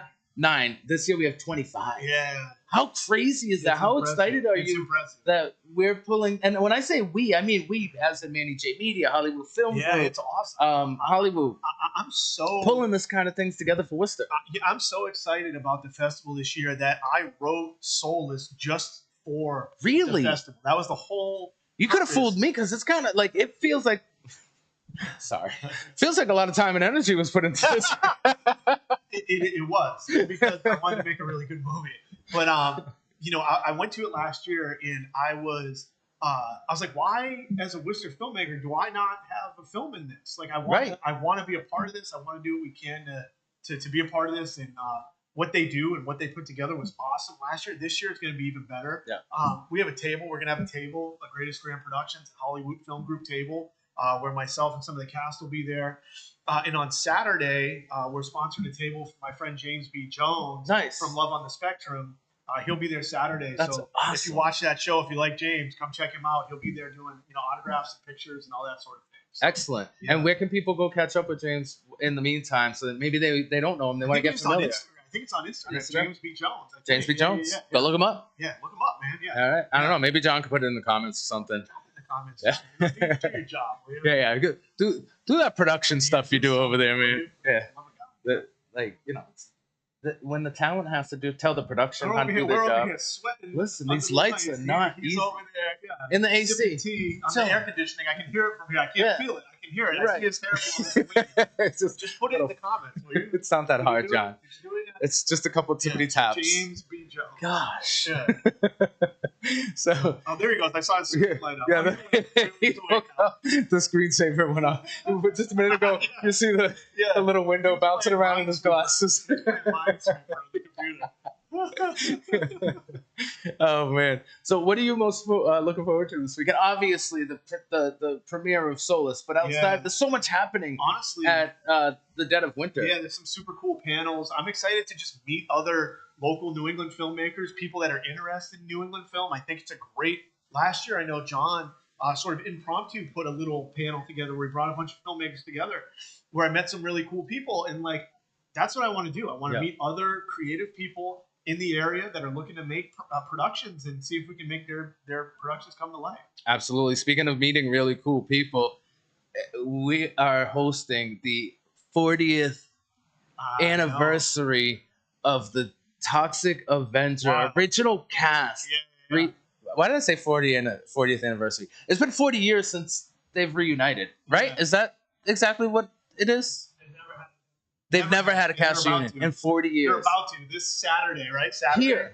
in Worcester. Yeah. That's crazy. And you can be a part of that. And it's only $27 for your ticket. So you can get your ticket for one day. Yeah. Or if you're smart, you'd get Get just the get the 2 day. 2 day. You get a little bit of a discount, Yeah. $48. Yeah. Actually, that's quite a decent discount. And Actually, then you know what you get, right? You get the Toxic Avengers. We'll be there Saturday, so you come say hi to me. We got James B. Jones there Saturday. Then there's the after party, right? there There's is the after VIP party. after It's going to be party at Ralph's Tavern. I always say Ralph's Tavern. Yeah, Ralph's Rock Diner. Yeah. Ralph's Diner with awesome music, right? And then Sunday, you get all the movies. Yeah. Right? So how do you not get the 2 day? Right. I mean, anything I do, as you know, I roll VIP. Yeah. And that's the only way. You know I what I mean, mean? it's the best way. Yeah. And when you get VIP, which we do have very few VIP packages left, so if you're gonna get them, you want to go order them right now at deadofwinterentertainment.com. It's Tell where them I you can sent purchase No, all you this. can That's get it. right. You don't have to. So Manny J Media and Greatest Grand Yeah, Productions. thank you. Yes. Yeah. Put it in your notes. Put it in the notes. Yeah. It's like When you John- check out, when you discount check out, code put it in Manny J the Media. notes. Yeah. Your voice. Just Like, your where's my voice. yeah, your voice. So anyway, there's a lot going on, and also I want to just say on the tickets, they are going to be more at the door. I believe there are going to be availability at the door. Obviously, depending on if we have a packed house or not at the moment you arrive, because we can only allow so many people in at once. For sure, I mean, yeah. fire code, right? Yeah. You know about fire I do. code. I do. Yeah, I you're mean, a fire I code. let you. Yeah. Family. I heard. I'm- Yeah. A little bit of nepotism with Yeah, fire yeah, code. yeah, maybe. I don't know. I didn't make. Did you I, have? Do you know? I tried to get on, and I didn't get on. I got the top grade you could get. Yeah. And they said, like, we're doing it by random draw. It's like, great. The one time nepotism doesn't work out is when I. Wow. So DEI was definitely not I don't think a so. 'cause thing I'm for a you. left-handed redhead, so like I should have gotten in under the DEI. right. Too, right? Something. I'm like, Or even nepotism. I'm so diverse. I should be in like a zoo. My people are going extinct. The redheads are going extinct. Yeah. They don't Poor even guy. like. They don't even like us anymore. No. What's going on? I don't know, man. Where are you? Where are you? I have all recessive genes. How do I have two redheads in the same room though?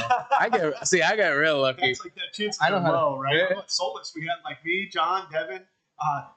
But Carrie actually made Leanne did like these gnomes, right? Yeah, I saw Solus that. crew. And they're all redheads. And I Carrie saw said- that. Carrie goes, "Oh my god!" She goes, "You're the least redhead in the whole crew." Yeah. I said, "Wow." Like I'm blonde now. I know. I'm Like a I'm strawberry blonde. Yeah, yeah. I used to do that. I think we talked about that. Yeah, you before. flipped it. Yeah. Be an It's a alpha redhead. Yeah. That's the alpha male redhead. Yeah, alpha male Flip redhead. my hair. Or like less red than some people, so they look at me like, "Whoa, Yeah. I could Like- be like this thing." You know, Yeah. I could blend in with You're, the blondes. you're passing. Yeah, exactly. That's But the all thing, you know. All recessive genes, dude. I have red hair, blue eyes, and I'm left-handed. Like, what? I mean, How's that possible? that's wild. And I'm an alpha dog. So it's like, what? Listen, you're what everyone wants to be. I don't know about that. You are. I have two therapists. I don't know if we covered that yet or not. We got into that a little bit. I mean, therapy is great. It is. It really is. You know what I look at It's it? good for you. This is the way I look at it. People spend thousands of dollars a year on the gym, right? To get their body in the shape that they want it. Why wouldn't you spend Do they? that? Some people do, believe it or not. What do you mean? Why wouldn't you spend that same amount to get your mind in the right spot? Right? Hold on one second. Hello? Who is this? My best friend in the whole wide world? You can't swear. We're live on air, which is why I'm answering you. You should know that I'm live on air because you're my best friend in the world. With that being said, I love you and I'll call you when we're done. I do. Oh, I do. Come to the studio. I have it. All right. Bye. Of all the people to call me while we're on air, that's why I had to answer it. I thought it was hysterical. So I do have her key. I was watching. She has a brand new little puppy. No. And, yeah, she went to Texas. Oh, okay. Little. Yeah. I'm a bulldog guy. My jacket, maybe that way. Have we talked about bulldogs? Just give her the whole lanyard, and then she could take off her key. And John, just drop that in the comments when you get a chance. Now I know you know we're on live. Yep. Saying I love Tom. That's my mom. Happy birthday! Says I love you, Tom. I love you too. I want you to know that I support what you're doing. Even though I can't physically be there. Thank you very much.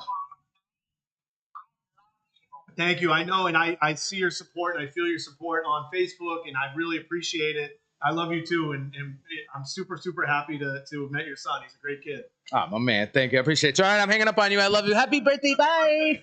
Thank you, guys. Bye.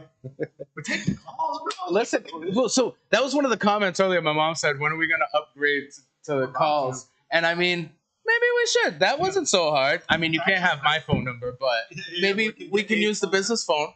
You get like a bat phone. Yeah. You get like the bat phone and sit it right on the middle of the table like an old rotary phone. You know what I mean? John, I want a red phone that would a light, a blinky light. We're getting a call. Yes, You know? we have to do that. So I mean, we're upgrading. You know, what do you think about the new space? I love it. We got space, like we can move our feet we move without around, without knocking I knees. feel very comfy. Yeah, you don't feel like I'm trying to hit on you anymore. No.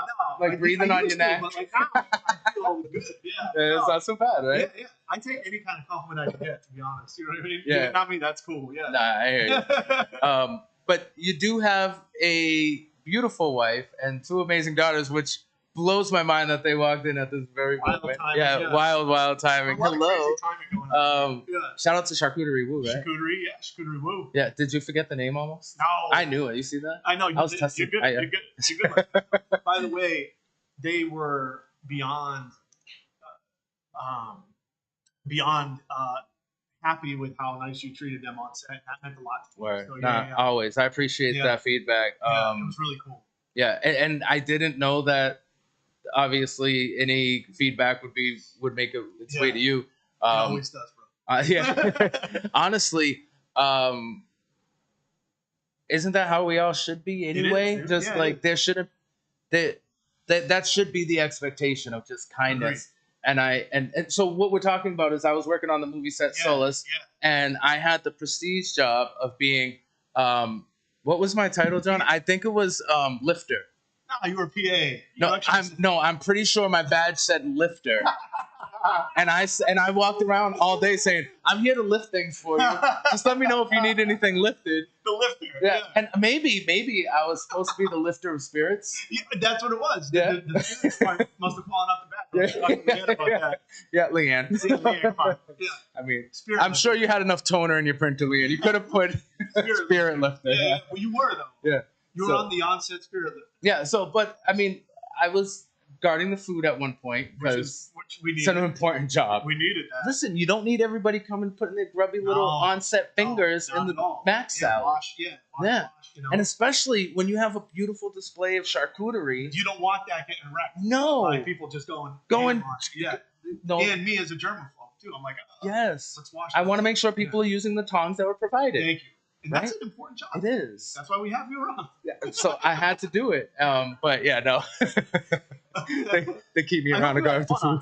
I had a blast. Yeah. Actually, did you see the pictures I sent you? Yeah, oh yeah. Did you see my smile? I know, I love that. When do you ever, John, seriously, when do you ever see me smile in a picture? I was smiling in every single picture. I had a blast. Yeah, I get my... the blue steel. Yeah. I give you the looks. Yeah, I love it, man. Yeah, it was great. So, no, I had a great time. Thank you for having me. Of course. I will say, next time I need a role where I could be a little bit closer to the action. Yeah. I get why I couldn't be, because that room was tight. It was a very small set. It was, dude. And you had a very big cast. I mean, Yeah. sorry, a very big crew Yeah. on hand, which was amazing because I know the number. Well, I'm a liar. I don't know all the numbers, Yeah. but I know what the numbers There look are like numbers. Yeah. compared to, like, you know, big budget productions. For sure. It's a different ballgame. And that just goes to show the love and the passion our community has to creating. A lot of people, let's be real. Sorry, I don't know if I should be saying this, but I'm gonna say it anyway. We're probably working for a rate below their actual work. I mean, so independent film, right? And I think what John and I are trying to do is we're trying to create an economy in the city of renewable film that can be made where people can get paid and people can put out good products. Mhm. Now, on the set of Soulless, we paid people pretty well compared to standard independent industry rates. Which, by the way, I got paid, and I'm not complaining. Yeah. Yes, I was very, because I was going to show up anyway, For sure. And just to hang out on I set. think to your point, you know, what John and I have built and with the trust we have in the industry, I think a lot of people would have showed up just That's to what make I'm the saying. film, Yeah. right? But what we want to do is show people the support from our end too. So like you support us, we want to support you also, Yeah. right? And we want to show people that films can be made this way locally. Right. And we can drive an entire economy. Yeah. Like there was a lot of money that went into the Worcester economy over that 3 days, from the crew that we paid to the cast that we paid to the catering that you mentioned, but we used all That I local guarded. catering that you guarded, Yes. to the rental of the property. You know, there was a lot of money that went back into that economy. And it was really good food. I'm so stuck on the food. No, but it was really good food. It wasn't like just like, oh, you guys ordered pizza, which there's nothing wrong with pizza, by the way. I like pizza. It's fine. But yeah. But Like it was. It's it was carrying pretty- consideration. Yeah, for your you crew guys that's working really. on it. Yeah, you guys really did show a lot of love and attention, affection. I also love how, you know, there was like a pre-production meeting where there were guidelines that were laid out, and not necessarily rules, but just like, listen, we're all human. Let's treat each other as such and treat ourselves as such as well. 100%. If we need a break, let's take a break. 100%. If somebody is having a tough day, let's say it. Yeah, and if you feel let's address uncomfortable, that. say it. Let's all talk about it. And I think that goes to what you said earlier, where you said, isn't that just how everyone should be treated? It is. And I think that starts from John. And John was a big proponent of film sets where everybody's valued, everybody's treated well. Yeah. Whether you're the director or whether you're the gardener of the tongs. That's right. There's an expectation of we're all treated well. I got paid to guard them getting tongues. Yeah, we're all getting paid, we're all getting treated well, and we're all respected, and we're all a part of the greater picture, right? Yeah. Without any one piece that we had, Soulless wouldn't be what Soulless is. We're Yeah. all a part of that film and of that film story. Mhm. And we should all be treated that way. Right? And you know what? Yeah, I agree 100%. And honestly, I don't know how much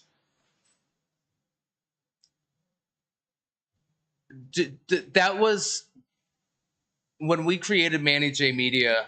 When I say we, I mean John and I. When we first started talking about Manny J Media, those were the paving stones, if you will, the foundation of what we wanted Manny J Media to be. Mainly because historically in traditional media, and I'm talking about whatever media you look in, whether it's film or commercial or print, right? Marginalized communities, and I'm not just talking about people of color. I'm even talking about women. I'm talking about people who are economically just poor people. I'm trying to be fancy with my words here, but it's true, right? They were always treated poorly on set, or there was an expectation, or it was you do what I say or else type of energy. Yeah. And not only with Manny J Media, but now I'm seeing with Hollywood Film Group and Greatest Grand Production, that type of energy is what is wanted now. And what can be, right? Hi, I love you. Bring her here. Is that the puppy? Yes. Hi. So Sharice is here. Come say hello. Grace. What's the puppy's name? Mocha. Mocha. Oh my god. She loves me. I know so much. I'm so sorry for my foul mouth. Look at her. But listen, Management Media, we know it's all about raw and uncut, so here we are. Yes. We love her. She is So this is who I was going to check in on, and this is why I have Sharice here.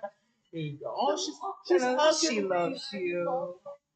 Hey, Mama, say hi, everybody. This is her world debut, huh? I know. It's the debut. Her television debut. She's so cute. We love her. Mocha chocolate. this is It's actually. spacious. What do you think? I love it. Isn't it an awesome? upgrade? Yeah. Yeah. I feel like remember when we did the balloons for my for the wedding expo? Yeah. If we just put like balloons up, Yeah. you want to do it again? I'm just joking. I Oh, you never mean wanna- in here? I never. I'll wanna do the never want to. balloons again. Yeah. No. I thought you were offering to buy me one. No, but I love it in here. This is Charcuterie by great. Sharice, everybody. By the way. Yeah. I know, we have like the charcuterie kingpins we of have Central this- I Mass know. all in one roof right I now. know. We have to have John like escort Sharice out to make Oh my sure. God, I made the connection. Personal safety. I'm so sorry. Guys, what's going on? I'm so sorry. Such This is We have like, the I charcuterie. just made the it's just like, yeah. It's like when the You gotta meeting of the stop. five We families can in do New York it. City. Yeah, yeah. Yeah. Yeah. We can do a workshop. I know. here. I mean, there's plenty of space. You could do a charcuterie workshop. Nice Spacious. spaceport. Yeah. Innerviews gone. We're on charcuterie. I love I you. love you so much. So good. Bye, to see guys. you. I love you too. Bye. By the way, we're gonna have I was gonna call you charcuterie. We're gonna have Sharice on the show. Yeah, we're gonna have her sitting right here where you are soon. It happens the best. We got a lot to talk about. Yeah, do you call your wife charcuterie? Sometimes. too? Yeah. This is my wife Come charcuterie. back. That's look at this. Isn't that dog the cutest? Oh yeah. we love for her. Sure. Mocha chocolate. This is Where were wild. we? Look at this world we're Yeah. building. You know. Isn't this amazing? It is. And this is the kind of show I like too. Like just lay back, chill. Agreed. You know, if the kids come in or if the dog comes in, This is like go with the baby. flow and Yeah. have fun. I agree, man. I think like Yeah, it is. No, it's on there. She just don't know which key it is. No, the other one next to the flashlight thing. Yep, that's it. So, I think you should. and we're live. Yeah, this is TV, man. Yeah. You know. No, but I forget what we're talking about even now. We've had so many, and we both have ADHD. Yeah, our ADHD is kicking Every in charcuterie overdrive. mastermind in We were just talking about I don't know. I've been using the word decorum a lot lately, but basically being kind of good Yeah. behavior on set and I remember. So the first time, and not being so uptight. No, I know. Yeah. I agree, and I think that like the way, if you remember, we met at the Hollywood premiere. Yes, Shout out Hollywood. I know. Yeah, I forgot my glasses, but That's those are my favorite pair of Oh, sunglasses. good, good, good. Yeah. A lot of people rock those. Yeah, 'cause I I love love the extra mile to get like good sunglasses. You know Well, what I you mean? want to know the truth? I'm sorry about your ADHD. I'll guide you back to what we talked Yeah, about yeah. before in the beginning. I think I'm Hollywood. But you And, are. no, and we're all. and I Hollywood. right. Yeah, Thank you. the That's point. what I need. Yeah, It should be a that's the movement, point. a It is lifestyle. It is, dude. I am Hollywood. That's what we're trying to make. It is like Yeah. you are Hollywood. Yeah. We're all Hollywood, right? And we should be, right? I think it's more than a movie, man. And we should all uplift and support each other on That's that what as well. Hollywood is, dude. Yeah. It's more than a movie. Yeah. It's a movement. It's a way to live. It's a state of mind, dude. But for example, when you were talking about marginalized people in film or in this industry, when I wrote Soulless, I had done another film for Patrick Jerome with Jordan Toffolo, who is an awesome actress. And she said to me, kind of in passing, I always get cast as like this like blonde, like ditzy kind of like blonde girl, and like that's not what I want. And so I said, what if we write a role where she's like intellectually superior? So I made her into this therapist, and I made me this like diminutive man. And when you watch the movie, she's very dominant, and she Yeah. did such a good job. Yeah. And so it's like you open the door and let. I mean, someone I take felt a it chance. on set. I was like, Yeah. Yeah. Super cool. that's awesome that you took someone who was normally typecast Yeah. and gave them an opportunity to where you can really see them flourish and knock it out shine. of the park. Yeah, where when you typecast people, I feel like you're underestimating and honestly, quite frankly, insulting the intelligence of your audience. Yeah. I agree. And insulting the actor or the artist. For sure. So how do you feel about that? Well, and that's what Soulless was all about, and that's what I'm trying to do moving forward, right? And I talked to John a lot about this. It's the art of subtlety, right? I don't want to insult the intelligence of the audience. I don't want to insult the intelligence of other creators. But I think when we're making film, we're making art, some of the greatest stuff is done in the subtlety of how you do it. So if you watch Soulless, or if you come the dead of winter, yes, Saturday and Sunday when the movies are playing, you'll see. Bye, Mocha. Every shot is purposeful, and a lot of them are like really tight, like different shots, because I think you can tell a story in the subtlety of the way you hold your eyes, and the subtlety of the way you move your mouth, and especially when you got a cool stash like that. Especially when you got a stash. But I had the goatee in that, if you remember. I had a full goat and sideburns. Oh, was that? Yeah. Wow. I shaved into the stash after, and then I took the poll and realized that by default I am a stash boy. Yeah, you're not. Yeah, it's not bad. Said, but no, you look a lot more grown up. Yeah, no, I thank you, man. Plus the firefighter, you know what I mean? Yeah. I had the full like Fu Manchu going, but I shaved yeah. I didn't look like a firefighter. No. But that's okay. You brought. I look more like a biker in the Village People. So I was like, I gotta get rid of this. Yeah. No one's gonna believe it. No one believes me. Yeah. You're not buff enough. Sorry. That's what I mean. Like, I'm more of a guy that has like a cute mustache. Yeah. You know? Like, it's cute. You know. Right. Yeah. One of those little. I know who I am. I'm comfortable. And you're rocking. You look good. You're rocking it. Yeah. It's working. It's working for you. Come tomorrow, Saturday and Sunday. If you go tomorrow, you can be like, "What's going on?" There's no one. You'll be the first in line. Yeah, which is cool too. It's not a bad thing. That would really get a lot of buzz if we had campers. Yeah. You guys want to camp out? I don't know what. I mean, I'll definitely go live stream. So, yeah, John said he'll feed you. Food, yeah. I mean, I can't promise you it's gonna be charcuterie woo, but it'll be something. Yeah. There might be. There could be an appearance this weekend. That might be cool. So, John gave me the fingers. Did you see that? Yeah. I hate the fingers. I know. They make me sad, especially when you're here. Yeah, we gotta have you come back. I'll be here. Was this one 30 minutes at least? Yeah. Are we really? It feels anyway. What is Soulless about? So Soulless is a psychological thriller, a bit along the lines of like a guy starts out in therapy, as we've talked about, and we kind of by the end he has this recurring nightmare, and I think as the movie continues to progress, we wonder like, wait, is this a nightmare or is this actually happening? So like a little thriller, psychological horror film. Ooh, I love those. Yeah. Well, I like a little bit like Shutter Island. So it's almost Yeah. I was gonna say like I've had dreams like that where like were they dreams? Right? Well, no. Well, so I've been in a dream, right? And then I woke up from that dream, and then I'm still in the dream. Has that ever happened to you? Oh yeah. It's the creepiest thing. And then I wake up and I'm like, damn, they were both dreams. You know why? I dream about Carrie every night. Oh, I bet. This is why she married you. This is why she married you. Disingenuous. Yeah. It's horrible. No, I thought it was sweet. Carrie, what do you think? Thumbs up, thumbs down? That's why you married her. The brutal truth. So, Soulless is going to be premiered this Saturday. Sunday. Right? Sunday, sorry. I knew that. Yeah, I was testing you. You were, yeah. No, yeah, because we had talked about Saturdays, all the fun stuff. Yeah, and, James B. Jones, right, all that's right. Me. Yeah, and then Sunday is the movie. The premiere of Soulless. Right. Come check it out. Get the VIP. Go to the concert. If you're gonna live right, live right. Go VIP. That's right. That's it. Go all the way. Go all the way. And I want to say with Soulless, and thank you so much for including us. VIPs get a free T-shirt. VIPs get a free T-shirt. Oh my god!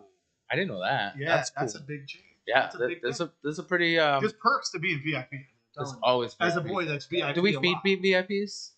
Maybe. Yeah. I don't know. Okay, I'm sorry. Listen, I know we're out. Maybe next year. I'm building up expectations. Go VIP this year, and then next year we'll make sure to have. Yeah. It's gonna be even better. Yeah. Could we do that? Yeah. Yeah. Next year. Let's just be a mark our words. Next year, we are feeding the VIPs. That's right. Yeah. Courtesy of Charcuterie World, right? I'm just kidding. Carrie, I'm leaving you out of this. I'm just kidding. You're doing a mashup for the VIPs next year. Their first ever mashup will be for the VIPs next year. That's not Mark, so bad. Mark our words. I This like is like- that. We could do a 12-foot raising table. This would be like if McDonald's and Burger King came out with like a McWhopper, Yeah, I mean, and that is for the VIPs next year. Why have they never done? I don't know. I love why they that. haven't We're done gonna that. have to do We're it. pioneering. Yes. Everyone's too afraid to take We're- chances. that's now. right. You know, We're not living in We're fear not living in anymore, fear. and that's what Solace was all That's about. what Soul is all about. Living free. Get out of your head and Live be free, free. Dwight Hard. That's what I always say. Dwyer, harder Dwyer. I don't know where I'm going with that. All right. Oh, that's a lot of minutes. I'll take we're back. 6. Oh, we're yeah. back. Oh, 3. Oh, It's only just a 3. single. I thought you gave me. Oh, I thought you gave me it's twice. 3. All right. So yeah, let's figure out how to wrap this up. That's up to you. I'm the guest. You Yeah. figure it out. I'm trying to figure out which way to steer the ship right now because now I'm not really sure. Because every time I steer into one area of water, I realize it's very, very vast and It's a open deep- area of water. It's a deep water. Yeah. And I don't wanna We have get very little channels. We You know have- what I mean? We have a lot of right. like wide open bodies. of water. What are they called? Oh my god, I hate when my brain does this to Talking me. about, like, we're talking geography here. No, we're talking about Are we gonna spend the last I don't few minutes know. talking about different types? trying to of figure out what the hell I'm talking about. That's what we're gonna do. Yeah. Let's not go there. No, It doesn't even I matter. was like a DMC Yeah. type of guy. What do you got going on? What do you got coming up? Obviously, the dead of winter. Yeah, we get the dead of winter. The premiere of Soul. Canal. Canal. That's the word. We're in the canal. We're gonna be in the Canal District. You know what I mean? Probably like around the Canal District. That's what I was trying to do. Yeah, no, I think like we get the premiere of Solace, then we're gonna go back and kind of reassess the situation, and we're gonna do a full kind of a full run on Solace. So we're gonna submit it to a bunch of festivals, see where we get into, see if we can get some awards for Solace. In the meantime, John and I we're doing that sort of like the McWhopper collaboration between Hollywood Film Group and Greatest Grand Productions, and we have like a full slate of projects lining up for us that I'm really, really excited about, including hopefully at the end of this year, Hollywood, the feature film. Yeah. So we're looking to get support from local businesses and local people that want to be a part of it. If Right. you want to be a part of it, reach out to me, reach out to John. How do people get in touch with you so that they can be part of it? Especially, I'm sure I know personally a lot of people who are interested in acting, for example. Yeah. How do you? Yeah. So I'm on MySpace. How can I get Sexy involved Red. with your Sexy Red? Hey. Don't look that up. I don't know what you'll get. Well, I mean, if you can even find MySpace anymore. No, on Instagram, Tommy J. Dwyer, JAY, DWYER. The guy looks like me. You'll find me. That's a great way Look to for get the in touch with stash. me. Look for the stash. You know what I mean? Just follow the stash. Yeah. No, that's the best way. Facebook, Tom Dwyer, and then Instagram, Tommy J. Dwyer. And yeah, shoot me a DM, shoot me a message. I answer everybody. Super excited to find other local people that want to make films. Right, like blow out his messenger, please. blow up his messages. Yeah, blow up my So messages. don't hit up John.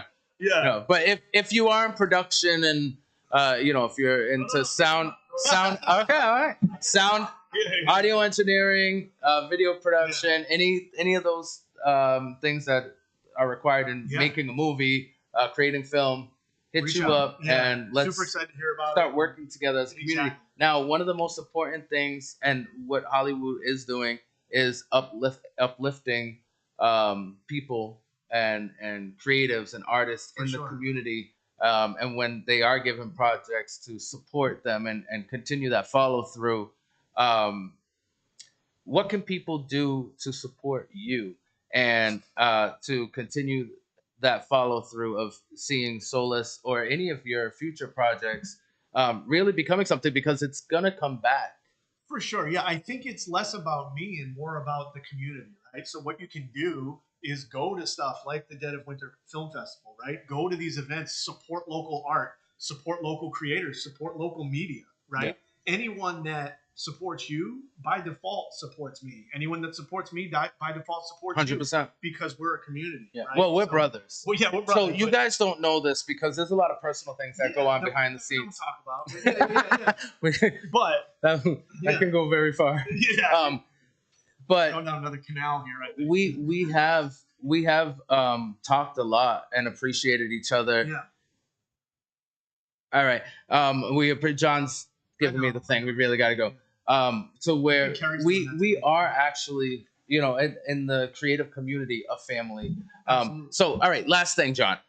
I have to bring it back to where it all started, and that is DEI is a really big topic right now. Sure.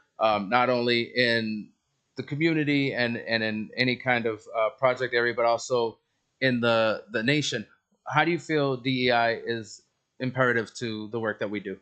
I mean, I think that it's opportunity, right? I think it's the importance to not look at where you're from or where you came from or what your background is, and look at the skill sets that you possess and give the opportunity to people to succeed, right? Yeah. And I think that's what John and I are trying to do with Greatest Graham and Hollywood Film Group also. And like you talked about, we brought a lot of young talent on the crew as production assistants in different roles, so you could be on set and learn from experienced, seasoned people and be a part of an awesome film that's going to have a great festival run. And I think that's what it's all about, right? Is like when people reach out to you in my industry in terms of like DEI, I really don't care who you are, where you came from. I care about if you're hungry and if you're interested in working and if you're interested in learning, right? Yeah. And I think we saw that we have a lot of people around here that are, regardless of sex, gender, race, anything like that. I mean, I think that's what's important. Yeah. My man, Tommy Dwyer, Always a pleasure. Soulless, premiering this Sunday at Mechanics Hall. Make sure you come all weekend long at Mechanics Hall, Dead of Winter Horror Fest. This is your boy, Manny. And as always, this has been Manny J Media Community Delivered. We will see you real soon. Peace.